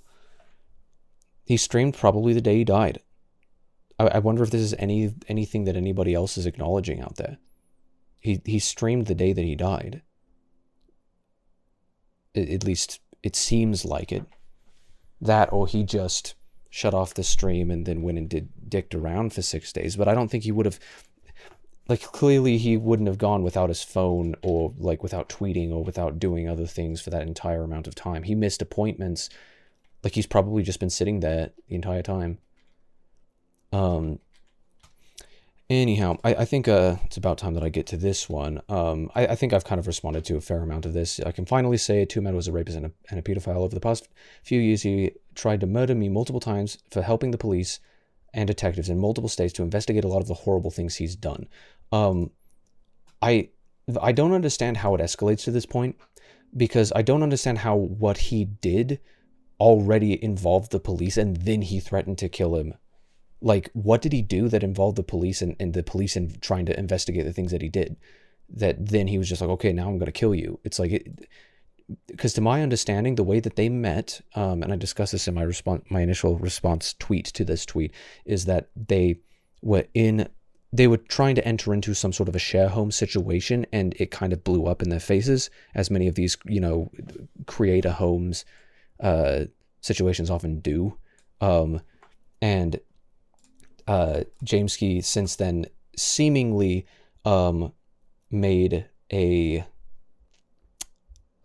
a big ol' like grudge against him. I guess I'll put it that way.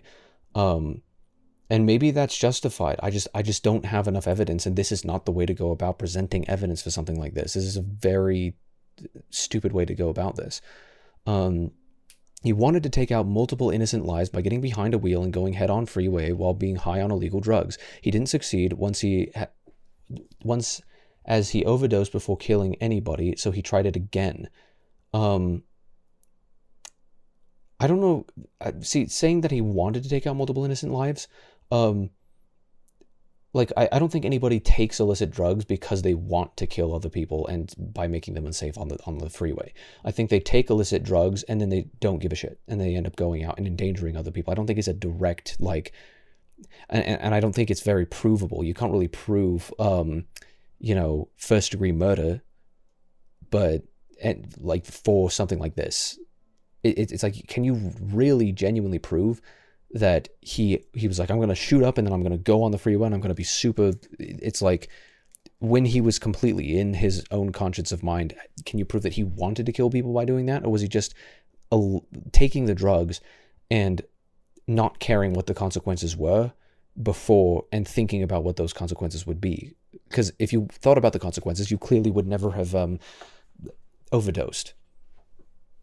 And it seems as though he's overdosed many times. I think this seems plausible, given the information that we've gotten from Zoe and the information that we've gotten from other people. But it's just concerning that, like, I don't think you can prove that. I don't think you can prove, like, a sort of this is accusing him of, like, first degree attempted murder. In in that case, and I don't know if you can prove that. It can absolutely be reckless, and it can absolutely, if you end up killing somebody, it can absolutely be, I believe you get murder in the 3rd degree, but it also depends on which state you're in. So, there's still a case that, and I still think it's incredibly wrong. I just don't think that you should be making the argument that he intended to hurt people while doing that. There's a difference between disregard for human life, and intent to remove, or to harm other people, intent to kill other people. So there's a pretty big difference. Despite him trying to murder me in multiple innocent lives, I've been trying to help law enforcement make sure he's safe, doesn't get hurt, and doesn't harm anybody. I would hope that that would be true, but I think if you actually cared about him, then you wouldn't be coming out like this. And if you cared about the facts, then you wouldn't be coming out like this. I don't think the way that you've targeted him in the past, however long, you can target someone and it still be justified. I'm not saying that it's inherently wrong to target anybody. I'm just saying you have targeted him, and the way that you are doing it, you are feigning. It's idiotic to say. It's just like, I don't want him to get hurt either. It's like, no, you have a lot of contempt for him. Like, it's pretty clear you have a lot of contempt for him. I don't think you care about him at all. I think that you are glad, especially when you say, I can finally say it in the light of this news. I think you are glad that he is dead. Unlike the one of his alleged victims. I think you're glad that he's dead. Yeah, I'm not even going to say alleged victim. Well, I mean, I guess you kind of have to say alleged. I believe that she is a victim of his, but not necessarily of rape or grooming or whatever.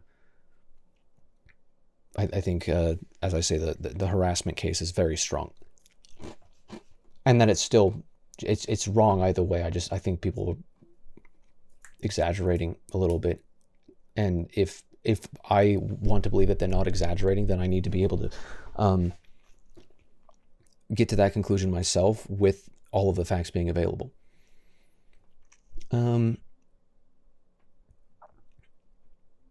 Please remember that he's a rapist and a pedophile. He continued to prey on the vulnerable even after the police got involved, including a 13-year-old in a mental hospital. The tragedy doesn't excuse any of his actions. I do believe that tragedy does not excuse actions. Two wrongs don't make a right. I also believe that if you're going to make claims like this, especially right off the bat of something like this happening, especially considering you've been trying to build a legal case and all of that, it's like you should just drop a video, or you should drop a link or something just explaining how all of that is, showing all of the proof of that, because, the proof is in the pudding. You should be showing, and then I'll be able to make a delineation. Why do I keep saying that? I'll be able to make to draw my own conclusions. The public will be able to draw their own conclusions on that. When you present your argumentation, when you present the proof, even without argumentation, if you just present the proof, then they'll be able to draw their own conclusions from that. And the more that you censor the truth, and the more that you deal with it in this way, is when you get people who are kind of on the fence like me, where it's like, well, clearly he wasn't completely innocent, but the way that you're dealing with it lends far more credence to him, because you're kind of turning him into a sympathetic character. And I can't see what you have said about this topic to be a genuine good faith attempt at proving the guilt of this individual. I have many reasons to believe that you are lying, and that you're not being good-hearted about this. So I don't understand why you should be making this claim without having the evidence right there. It's like, I'll address a lot of stuff when I fully collect my thoughts. It's just like, no, you've made big claims, big important claims, and that claim is, the burden of proof is on you to actually present evidence for that claim. And this is just not a mature and intelligent way to do this. Past few months have been a total mess and reason why I ended up in the ER. Please give me time. You don't get to beg for time when you respond to this situation like this. Like, you don't get to. It's just, You don't get to do it. The burden of proof is on you to present evidence, and you don't get to beg for time for evidence right after you made the claim. It's like, no, you should have had the evidence ready, and you should have made the claim the moment that the evidence was ready. If all he said was, I will address, I'm aware of the situation, I will address it when I fully collect my thoughts, like, all of this would be completely, perfectly valid, and I would probably be, you know, feeling a little bit bad for him if this is all that he said. But in context of all of this, he is trying to justify his actions with no evidence to back it up. And I don't care that other people are posting the evidence to try and back it up. He's not posting the evidence. The burden of proof is on him, not on any of the people who agree to his persuasion. Like, if there was somebody who he agreed with, who was like, okay, all of the information is here in this video, go and look at this, then he should just link it. And then there wouldn't be any issue. You think that's bad? Too Mad poisoned my crops and salted the earth so nothing could ever grow again. I feel like Max is a great breath of fresh air, because his humor sort of just deflates a lot of situations where it helps you relax. His way of coping with stressful situations, I kind of look up to him in the just the way that he responds to things. I really do like it. Max, will you be the next Too Mad? As if I'm lucky enough to die. Like, Max, this is serious, man. Too Mad would probably have liked this comment. That's probably true. Yeah, probably not the right time, Max. It's not the right time for him to you know, to make a joke, making light of the situation, but it is the right time for this person to spit on the grave of somebody who literally, the body went cold. Oh, we just learned of the body probably went cold a while ago. Given that he very well could have died 6 days ago. But we just learned of it, and the moment that we learned of it, it's like, well, now it's time to continue dragging his name through the mud, as I've been trying to for the past several months. But you should feel bad for me, because I was in the ER, and I'm not going to present any evidence to back up my claims whatsoever. And then someone saying something completely nonsensical and not backing up that claim either, because it's intentionally obtuse, it's intentionally nonsensical. That's why it's funny. It's not the right time for that. Really. Like, it's really not the right time to do it. Like, what do you mean not the right time? Like, genuinely, what do you mean not the right time? When would this be okay to say versus this? Because I feel like one of these statements is significantly worse. When is it a good time? 1 or 2 months from now, when the family and friends who didn't know about the allegations have at least a bit of time to mourn and grieve the person they thought they knew? Get the fuck out of here. Shut the frick up. This is why you have no friends. It's pretty funny. I mean, yeah.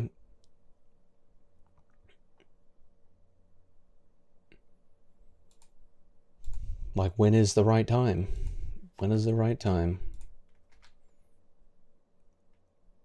Oh yeah, and this was my initial response to it. Like, I mean, my mouth was literally just hanging open because I just barely had found out about this, because I don't know what I had seen initially, but like, oh right, I was on a Discord, and it literally refused to load, and so I didn't know what the message was. It was like there was a screenshot and it wasn't loading, and I was just like, oh, that's weird. I wonder why this isn't loading.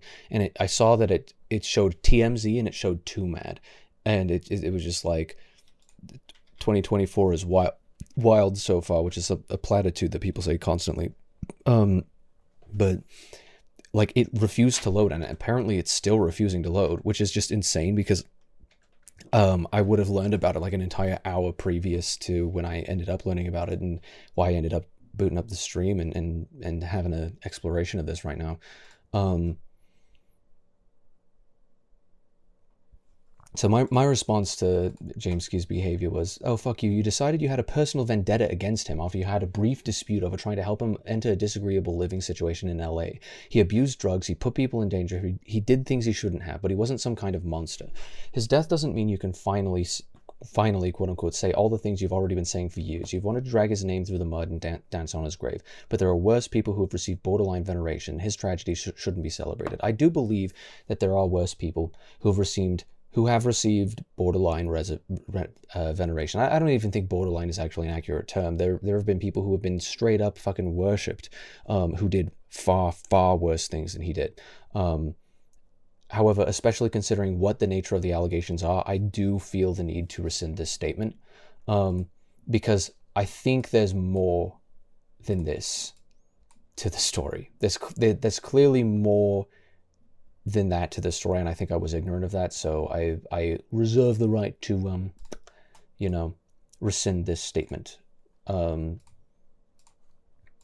because I do think that, I mean, that's why you shouldn't have like emotional reactions to things. I suppose I should probably think about that a little bit more.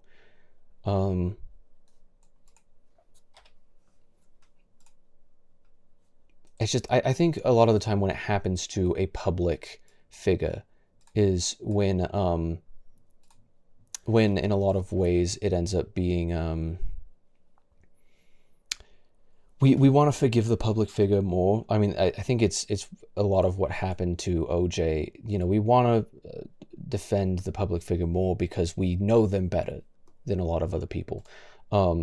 Sometimes it happens to people who absolutely, if we knew them better, then we would say, actually, no, that was kind of deserved, and I'm kind of glad that they're gone, you know, which can sound callous and cruel, but to a certain degree, like you can feel relieved that somebody is no longer walking the earth, putting people in danger. And if people feel that relief, but can also acknowledge that this was somebody's son, that this was somebody's, you know, child, and this is, you know, someone who had created good change for millions of people, then I think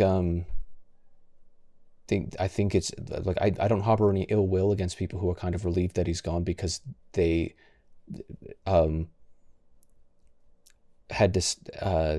had been convinced, either through literally interacting with him or through reviewing the evidence, that he was a danger to innocent people, vulnerable people. I think that's an intellectually consistent perspective, and that's why I'm kind of not trying to shit on Goldie too much, because I think what she says in response of just being, I'm shocked and I have nothing but dread, and I'm not happy he's gone. It really is the much more dignified response, because one of them says, I'm not happy he's gone, and explains her feelings surrounding the subject, and it's like that actually sounds remarkably believable. Like, that sounds very plausible. It sounds like exactly what you would be feeling in this type of situation. Whereas Chomsky says, yeah, fuck him, he was a rapist and a pedophile. It's like, so not even like a rest in peace. Because this is one thing that, and it really begins to bother me. I have dealt with being, you know, ADHD, autistic, neurodivergent, whatever phrase you want to call it, all of my life. Every second of my life has been a, you know, trying to chase the smallest amount of satisfactory chemicals because my reward system is broken, and the constant water torture, the constant drip, the constant engine that's running behind everything that I do. I know now that Two Mad's engine is no longer running, and that he can finally rest for the first time in his life, besides probably being on anesthesia or anything if he ever had surgery. He has been able to rest. Because for me, as an ADHD individual, that is life, is never being able to rest. Truly. Never being able to relax, truly. Because I constantly have this broken reward system that needs to be satisfied, and you can tell based off Two Mad's behavior that he definitely was similar in that respect. It's what drove him to make all of the videos that he did, and make all the streams that he did, and make all the tweets that he did, and everything. He's just constantly, I need the dopamine, and he's constantly trying to go for it. But I don't even think people want to consider that perspective. This is somebody who was deeply haunted. That doesn't justify the things that he did. And I wish if I could have spoken to him, like maybe I could have helped. I don't know. I wish I could have been friends with him. Because I feel like we would have had a lot in, not only a lot in common, but I would have had a lot to share with him to help him and to teach him and to guide him. Of course, I was never in the position to be able to do so, so I shouldn't, because I'm just a nobody, right? But I shouldn't have to feel, I don't feel guilty that I didn't do anything because I wasn't really in the situation to do so. Maybe I was, because apparently he was in VCs and whatnot, and I was considering starting to go on like the VCs and Tumad's community and communicating and whatnot. But he, I don't know. It's just we have to be able to understand what led him to where he was at, and to understand that, you know, every human life is worth something. And if we knew somebody more, I feel like the more we get close to people, and I suppose sort of for the religious aspect is that we start to see them the way that Jesus sees them, or the way that Christ or God sees them, you know. The closer, the more time you spend around somebody, interacting with somebody, observing somebody, the closer you get to having a full understanding of why they function the way that they do. And so, especially if you're a fairly mature person, then you end up seeing it, and their flaws become, you know, there are many people who are, you know, I suppose objectivists, who are of the persuasion that,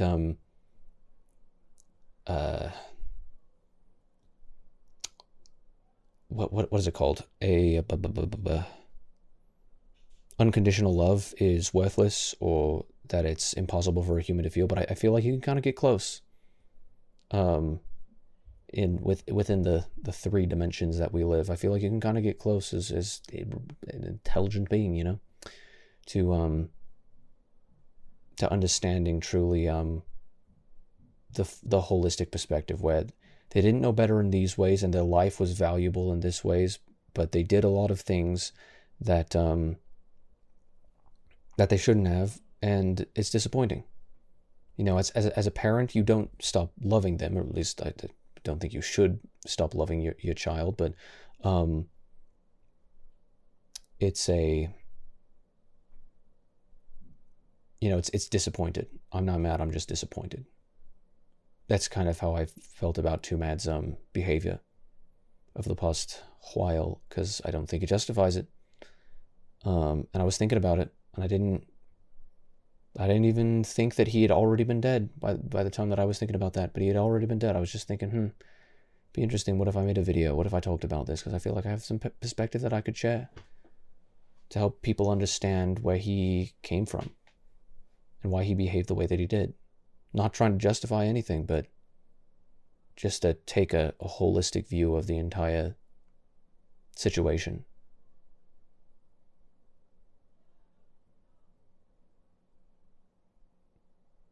But I mean, it does bring me peace to think that all of the pain that he was hiding, and all of the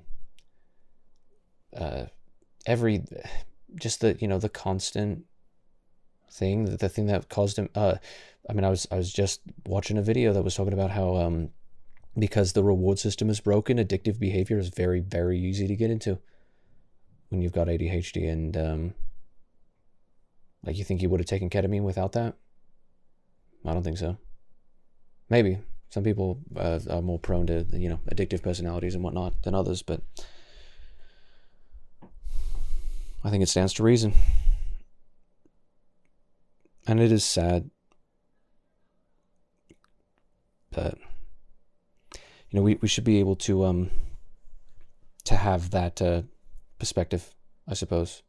To understand that his life was still valuable despite the fact that he put other people's lives in danger. I think it's right to be indignant of him, and I think it's right to be relieved that he's no longer around to put people in danger. But I think every single person on Earth, if they could have saved him, then I think shame on you if you wouldn't have even wanted that.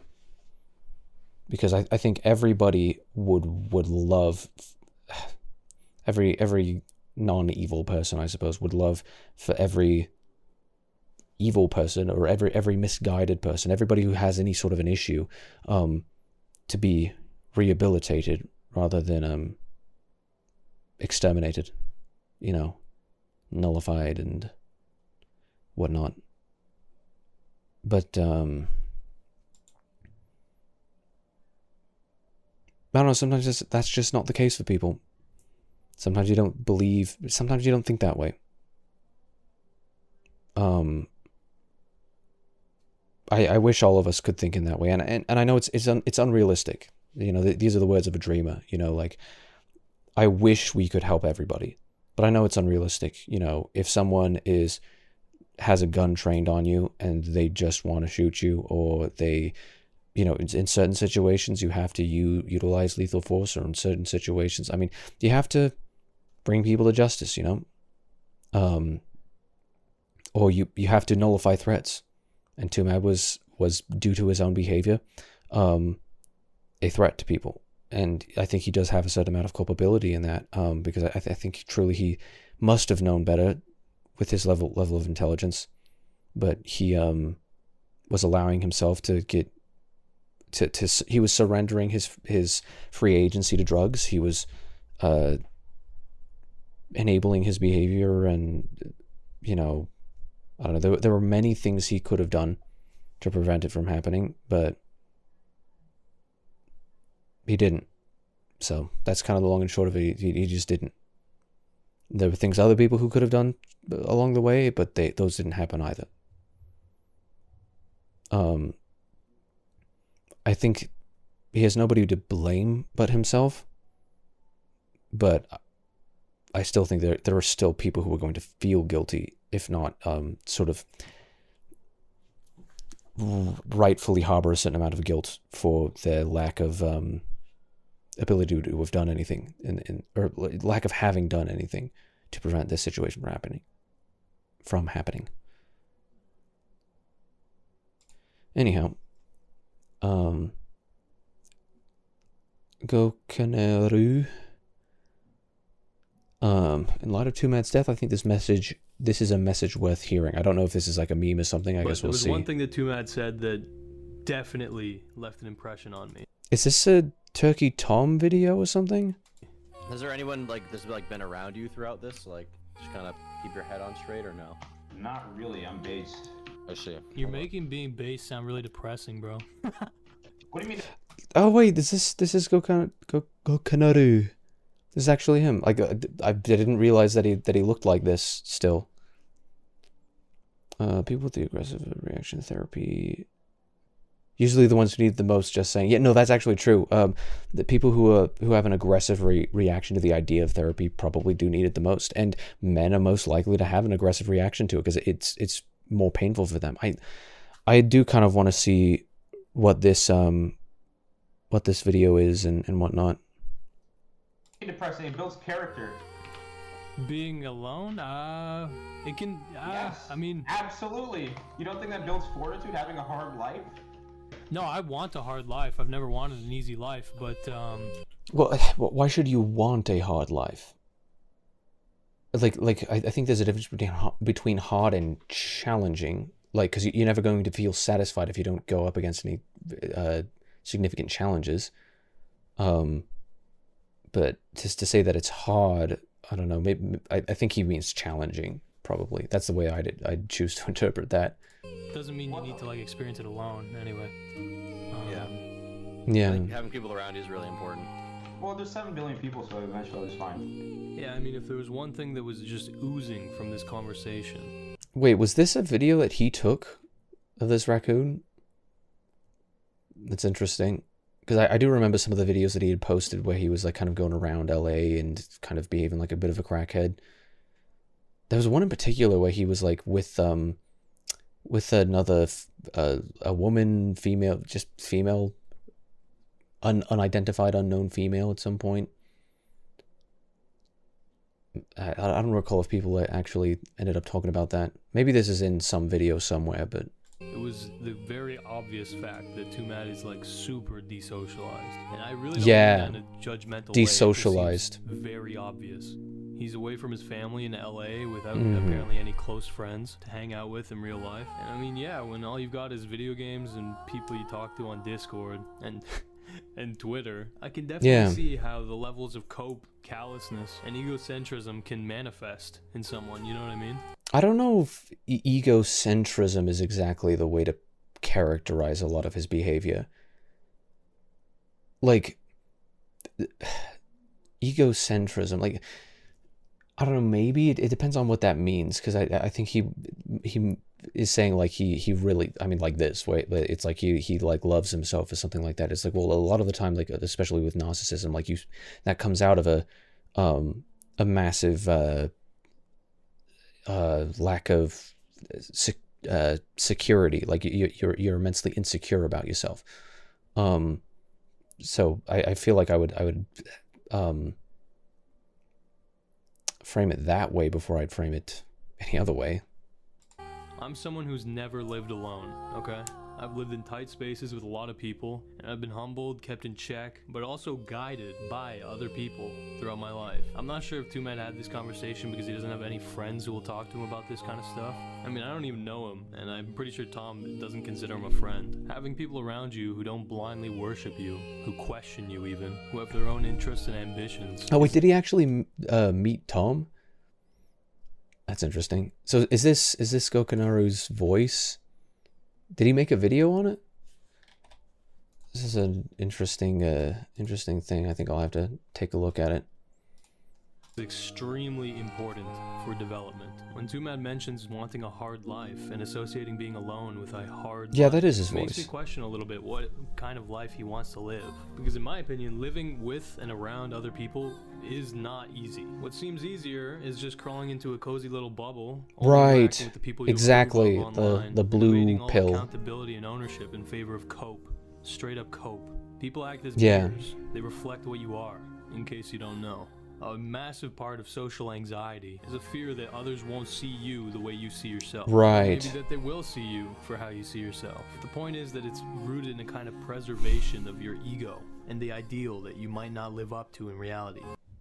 Yeah, no, that I agree with all of that. And so that's why, in my opinion, that got more louder important suddenly. than money, definitely more important than pleasure, and absolutely more important than fame, is friends. People with similar or completely different goals who are genuinely invested in you becoming the best version of yourself you can be. Yeah. For some of us, our parents, our family might fill that role, but we're not all so lucky. So, friends, you can pick those. This isn't something to put off. Dealing with the chaos of other people is a developed skill, and making new friends will always feel forced at the start. You have to force yourself to try. And in general, you'll know that you've made a good friend when it stops feeling forced to hang out with them. Yeah. We live in a culture of narcissism, where almost everything is telling you to focus on only yourself. But trust me when I say, a hard life doesn't get easier when you have friends, but it sure as hell makes the hardship feel more worthwhile. Yeah, that's for sure.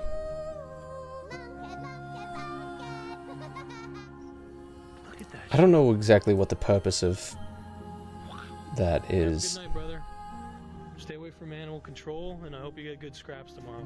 Okay, anyway, that's enough preaching for one day. Was that him hanging out with Tom, or like, what is that? Get onto NoFap and into the gym, motherfucker. Manifest your ambitions, make some friends, and most importantly, give your mother a hug. That's an interesting way to put it, but I guess I understand. I kind of agree with that. The Tumat movie. Okay, so he did make this then? This is a different different channel. This is clips. That's actually kind of confusing because I'm not sure why he would put it on like a secondary channel. Yeah, he looks like pretty different now. It's kind of fascinating. Huh, interesting. He he's had a crazy life and the reaction on this app is crazy, but at the end of the day, 23-year-old man died whilst being alone. Incredibly sad way to go out. Yeah. Corny bro waxing poetic about a man who just died? Come on. You're not allowed to be poetic about someone who died? This comes from months ago when he interviewed Too Mad. Bro romanticizing a predator? I don't even know what anybody is saying. This whole situation has been incredibly black-pilling. So, to my understanding, is black-pilling like just pessimism? Often associated with like the incel-dumb? I don't know. Terrible person he may have been. I don't know. Maybe. I'm not entirely convinced, like, unless some of the allegations are true. I don't know. Attempted murder is definitely a big deal. But attempted murder due to genuine recklessness and a lack of self-control is, you have to characterize that as different than like the same, or the same charge as a, what's the word? I don't know, dangerous,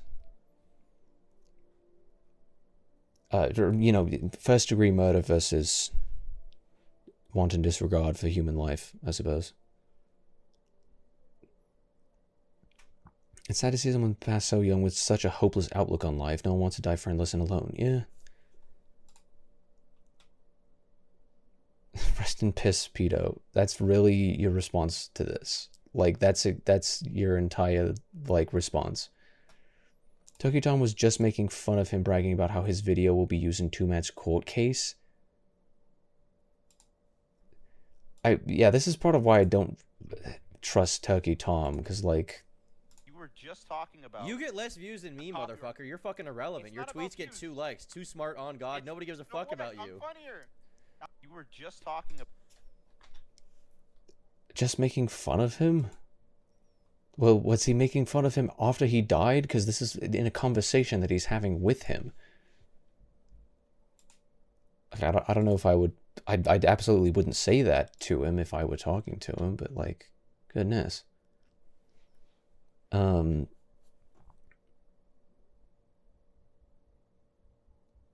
not compare this man to Etika. Etika was a sweetheart who brightened everyone's lives and impacted the world in a genuinely positive way.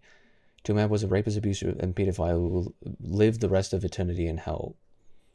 Interesting take. Glad I don't believe in hell. I don't know if I would like somebody who made mistakes. Severe may they be.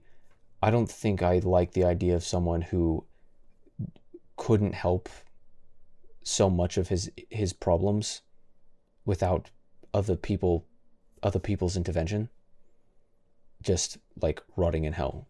I don't like that idea. I kind of am more of an optimist about the next life than that.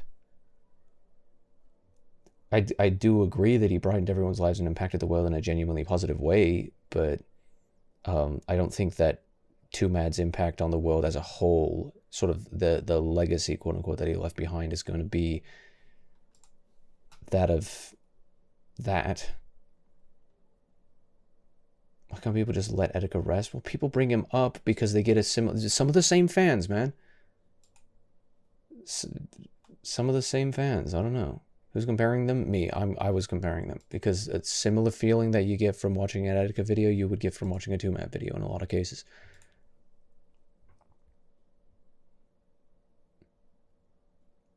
He was a lolicon though. And there's always someone who actually support Too Mad's actions. Do people genuinely support his actions? Because that's... Find me the person who's genuine about that and not just trolling. Because I think trolling about something like that it's decently morally bankrupt, but I don't know if it's provable that, if you're really going to take it there, then all people who ever fapped a hentai would be in jail, lol. If we see a hot-ass hentai chick, we fab. We don't fucking age check a character in fiction whose age can be anything you fucking want. I mean, that does sound like the sort of lolly thing. A single piece of proof. Look at James Key. Testimony from a guy who's been enemies with Tumat for half a decade is not trustworthy based on testimony alone. That's exactly the point that I've been trying to make. Like, I think the way that I worded mine wasn't good, but what do you fucking mean? Both under 16. He tweeted an image of a random person saying, I have a girlfriend, bro, look. That doesn't imply anything to do. Hey, look, told my GF, she's 8 trans, got stabbed to death by bullies. No, this is not evidence at all of being a pedophile. You don't know what pedophilia means. He even made fun of a death. Is that what he was doing here, or is this was more of, I feel like this was more of a reaction against what, you know, the backlash for this initial tweet. Like, it's disgusting. It doesn't make him a pedophile. I don't know how disgusting this is. Like, in the grand scheme of things, they're just words. Like, what is he actually standing for here? Like, this is the idea that he's communicating by saying this is like, he's sort of poking fun at the humor of the situation that he, you know, posted the image, and like he's claiming that he posted this image without knowing who the person was. And then it's like, all of a sudden, it's like, wham, you get hit with like the realization that this is somebody who, you know, shouldn't, who you had no idea, but apparently she was like 8 and trans and got stabbed to death by bullies. It's like, that's something where he's focusing on himself and not on, you know, the way that other people are perceiving. I mean, desocialized is an accurate term. It's the same as saying it as an 8-year-old, so it's definitely pedophilia. He didn't imply that he was attracted to this person.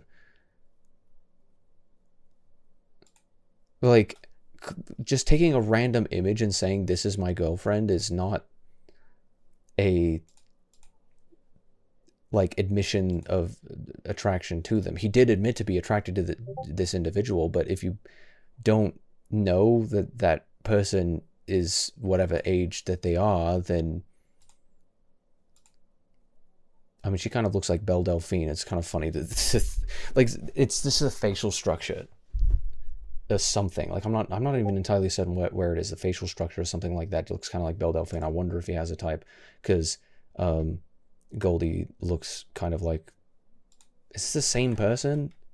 Like, I actually don't know, but I do think he did this as a way to joke, and then, you know, made it about himself, and you know, everybody was reacting towards him and stuff. But in the end, it's like, I don't know, they're just words.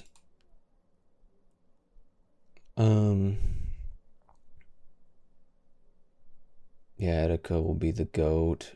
Etika and Too Mad were friends. Only real Etika fan knows that.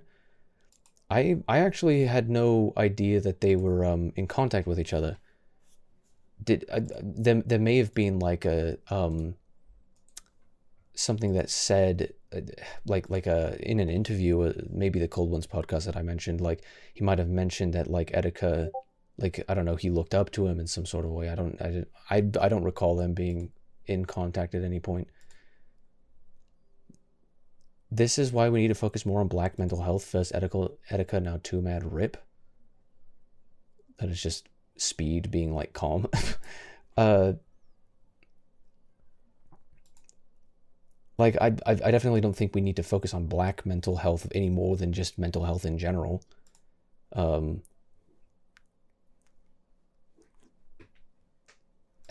But I don't know, I feel like we've been focusing on mental health to such a degree that, like, you know, how do we help somebody like Too Mad or Etika? Like, we didn't really have, there was really nothing that anybody could do.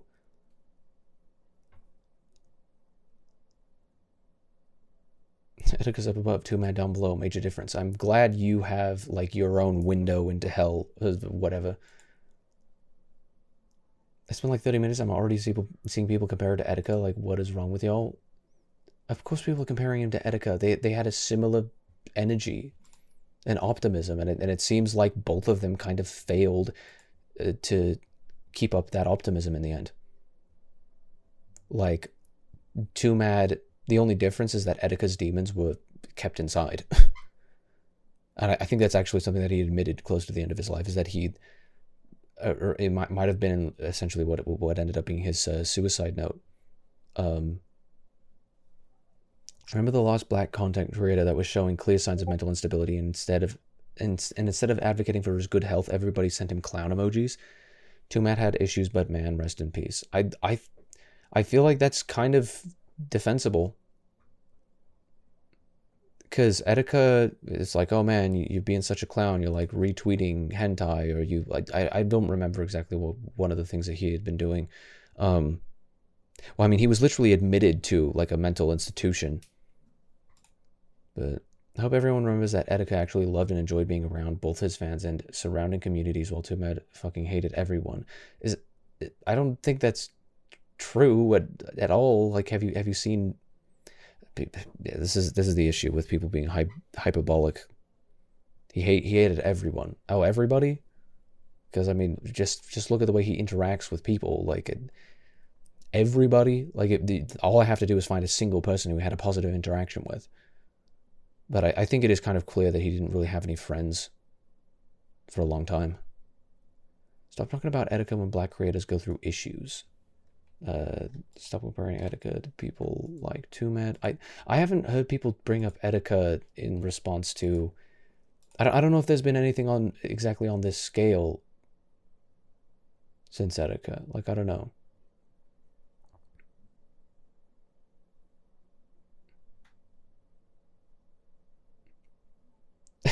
As if Etika ever said anything like this. Etika said many controversial things.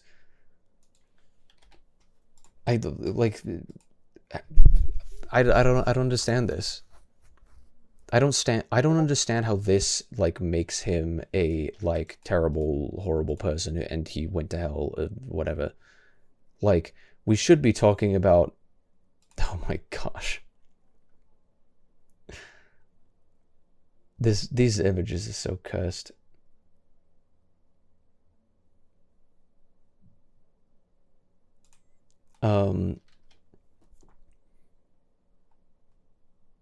Like, this really shouldn't be, it's just like, oh yeah, people really comparing 2Mad to Etika when 2Mad said something, like, controversial. Like, come on. What you really should be bringing up is the actual allegations that are serious, the serious allegations. Like, the fact that a lot of this downward spiral happened just because of that single tweet, and people are still bringing it up, is just, like, proof positive that people are just fucking retarded.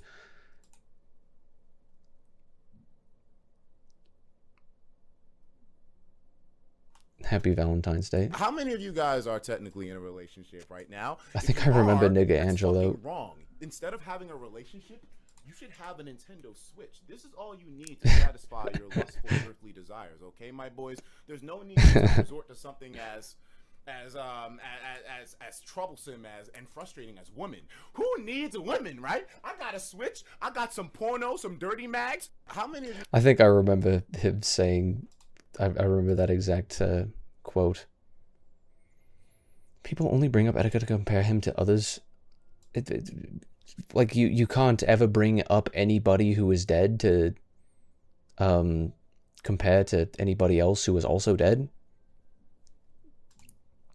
Like, you can't, it's just, you can never make comparisons to people like Etika because we liked him so much and looked up to him so much. Like, is that seriously, like, the mental gymnastics that we're going through?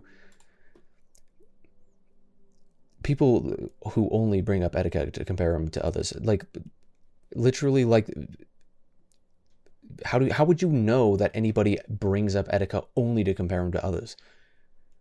And I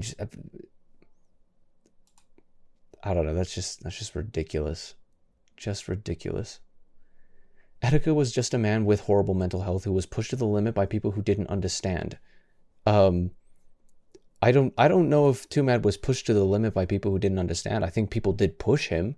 I think he, in a lot of ways, he wasn't reluctantly going to the limit. He wasn't being pushed to the limit. He went there willingly. But he did have horrible mental health. And he was pushed. It's just he was less aware than Etika, I suppose. Less mature than Etika. The internet is not a real place, yo. Somebody died, and the first thing that comes to your mind is Lamau, he overdosed, or Rip Bozo. The level of desensitization is insane, kind of disturbing, to be honest. And this is exactly the reason why he's dead. The exact reason why he's dead is because everybody else is just as desensitized as he is. Like, I'm not going to sit here and beg and cry for people that have compassion. You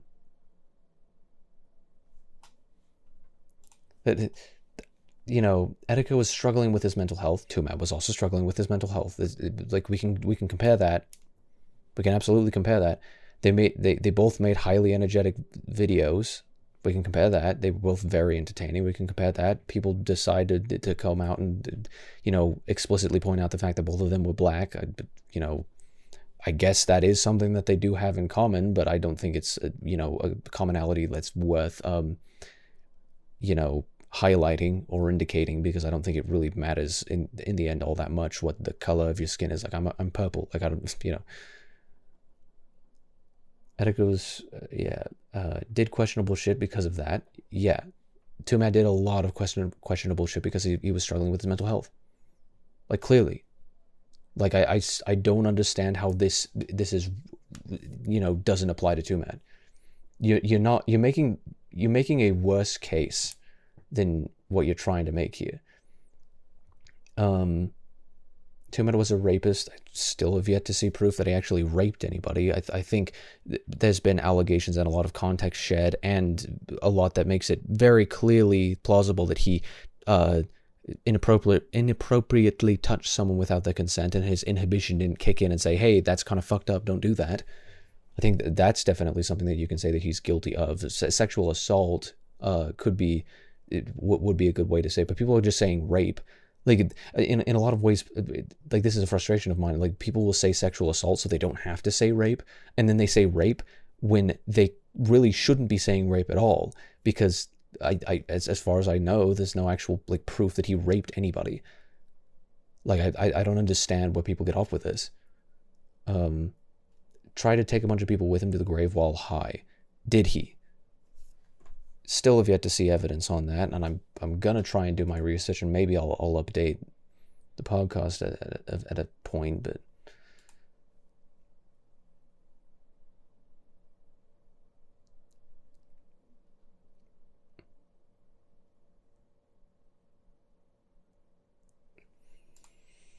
like, what is this?